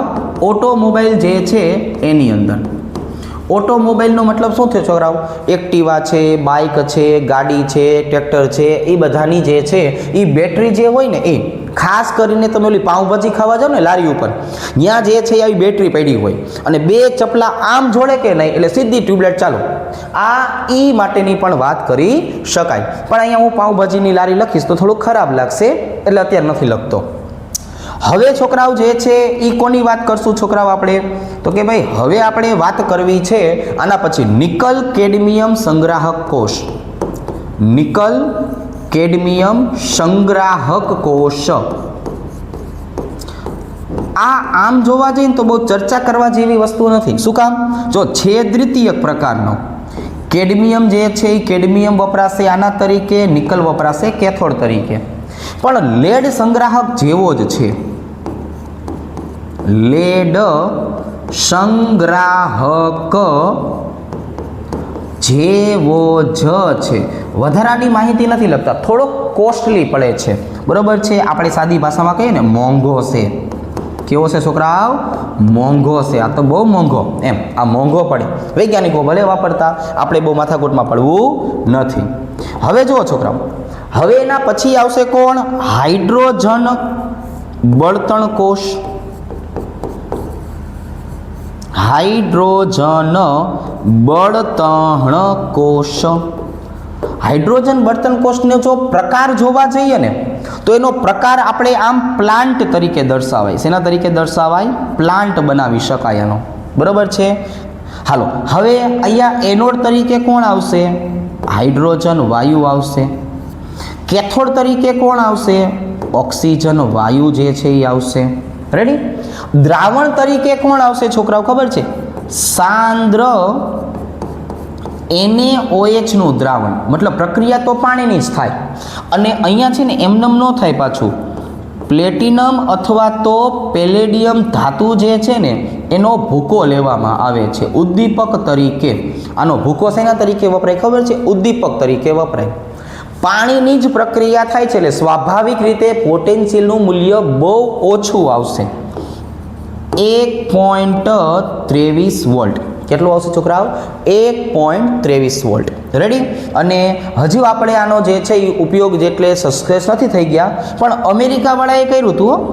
આ અમેરિકાવાળા ક્યાંય પાસા ન પડે. જો અમેરિકાવાળા જે છે એ મૂન મિશનમાં ગયા હતા ને, મૂન મિશનમાં ત્યારે આ લઈ ગયા હતા એપોલો યાનની અંદર. ક્યાં લઈ ગયા હતા છોકરાઓ? એપોલો યાન જે છે એની અંદર. અને એમાંથી જે પાણી બન્યું હતું ને શુદ્ધ સ્વરૂપે પીવા માટે વાપરતા હતા, પણ એ બધા જે છે એ આનો ઉપયોગ કરી શકે. અને બીજું આ શું કામ અગત્યનું છે ખબર છે? જે ઓલા સાદા બળતણ કોષ આવે ને એ બળતણ કોષ કરતાં આ 70% વધારે જે છે એ સારા પડે છે. 70% સુધીનું વધારે ઉત્પાદન કરી શકે છે. અને એના પછીની વાત કરીએ તો આનાથી પ્રદૂષણ થતું નથી. કોલસા બાળવાથી પ્રદૂષણ થાય, આનાથી પ્રદૂષણ જે છે એ થતું નથી. એટલે આ એ વસ્તુ થઈ. જો અને હવે છોકરાઓ આપણે પાછો છેલ્લો મુદ્દો જોઈએ, ક્ષારણ. શેની વાત કરશું છોકરાઓ? ક્ષારણ. ક્ષારણ જે છે એને ટૂંકમાં જે છે એ આપણે દર્શાવીએ છીએ છોકરાઓ, બરોબર છે? ક્ષારણનો મતલબ થાય છે કાટ લાગવાની પ્રક્રિયા. શું કહેવાય છોકરાઓ? ક્ષારણ એટલે કાટ લાગવાની પ્રક્રિયા. તમે જોયું હશે તાંબા અને પિત્તળના વાસણ હોય ને એમાં જો લીલા કલરની ઝાંય બની જાય, તો એ જે લીલા કલરની ઝાંય છે ને એ પણ આ થઈ ગયું. તો ક્ષારણ માટેની આપણે વાત કરીએ છોકરાઓ, તો ક્ષારણ માટે આપણે એવું સમજાવીએ છીએ કે એનોડ તરીકે જે છે એ શરૂઆતમાં Fe હોય એનું રૂપાંતરણ શેમાં થઈ જાય છે? Fe+2માં. કેથોડ તરીકે આમ જોવા જઈએ તો ઓક્સિજન વાયુ જે છે એ વધારે કામ કરે છે, બરોબર? ઓક્સિજનની હાજરી જે છે એ અને ભેજ જે છે ને એ ખાસ અગત્યનો ભાગ ભજવે છે. એના કારણે લોખંડ ઉપર જે છે એ કાટ લાગે. અને આના કારણે જો જોવા જઈએ તો આપણને કાટનું સૂત્ર પણ જોવા પડે છે, Fe2O3 × XH2O. છોકરાઓ આની જો આપણે વાત કરીએ તો આને આમ આપણે કાટનું સૂત્ર તરીકે દર્શાવીએ છીએ. આને શેના તરીકે દર્શાવીએ છીએ છોકરાઓ? કાટનું સૂત્ર તરીકે દર્શાવી શકાય. આને અટકાવવું હોય તો કે જો અટકાવી તો શકાય જ. કોઈ પણ વસ્તુને આપણે અટકાવી તો શકવાના છીએ. તો અટકાવવા માટે શું કરશું? તો કે પ્રાથમિક શું છે? પ્રાથમિક તો કે ભાઈ પ્રાથમિક ઉપાય એવો છે સપાટીને રંગીન બનાવી દેવી. સપાટીને રંગ કરવો. તમે આમાં કેમિકલ વાપરી શકો છો. કયું કેમિકલ વાપરી શકાય છોકરાઓ? બિસફિનોલ. યાદ રાખજો, MCQમાં પૂછાય ને એટલે બિસફિનોલ જે છે એ કેમિકલ તમે આની ઉપર લગાવી શકો છો. અને એના કરતાં અગત્યની વસ્તુ છે મેગ્નેશિયમ અથવા તો ઝિંક ધાતુનું પડ જે છે એ પડ પણ લગાવી શકાય, બરાબર? આ ઝિંકનું પડ લગાવી એને શું બોલવામાં આવે છે? ગેલ્વેનાઇઝિંગ પ્રક્રિયા. ગેલ્વેનાઇઝિંગની પ્રક્રિયા જે છે એ કહીએ છીએ. અને આ બે જે રહી ને એને આપણે નવું નામ આપેલું છે. શું નામ આપેલું છે? બલિદાન આપનાર ધાતુ. છોકરાઓ આ કોણ છે? બલિદાન આપનાર ધાતુ છે. તમે આનો સ્ક્રીનશોટ લઈ લો. તો અહીંયા છોકરાઓ મોટા ભાગના જે છે એ આપણે ટોપિક જે છે ને બહુ જ ઝડપથી જે છે એ કવર કરેલા છે. આટલી વસ્તુ આપણને જે છે MCQ માટે ઉપયોગી જે થઈ શકે છે. તમારે જ્યારે ક્વિક રિવિઝન કરવાનું થાય આખા ચેપ્ટરનું, એના માટે આટલી વસ્તુ બહુ અગત્યની થશે. વધારે ડિટેલમાં જાણવું હોય તો એના માટે થઈને આપણે તમામે તમામ ટોપિક વાઇઝ વિડીયો જે છે એ મૂકશું. MCQના પણ વિડીયો મૂકશું. તો વધારે જે છે એ તમે આ ચેપ્ટરને ક્લિયર કરતા રહેજો, બરોબર છે? ચલો, ઓકે, થેન્ક યુ.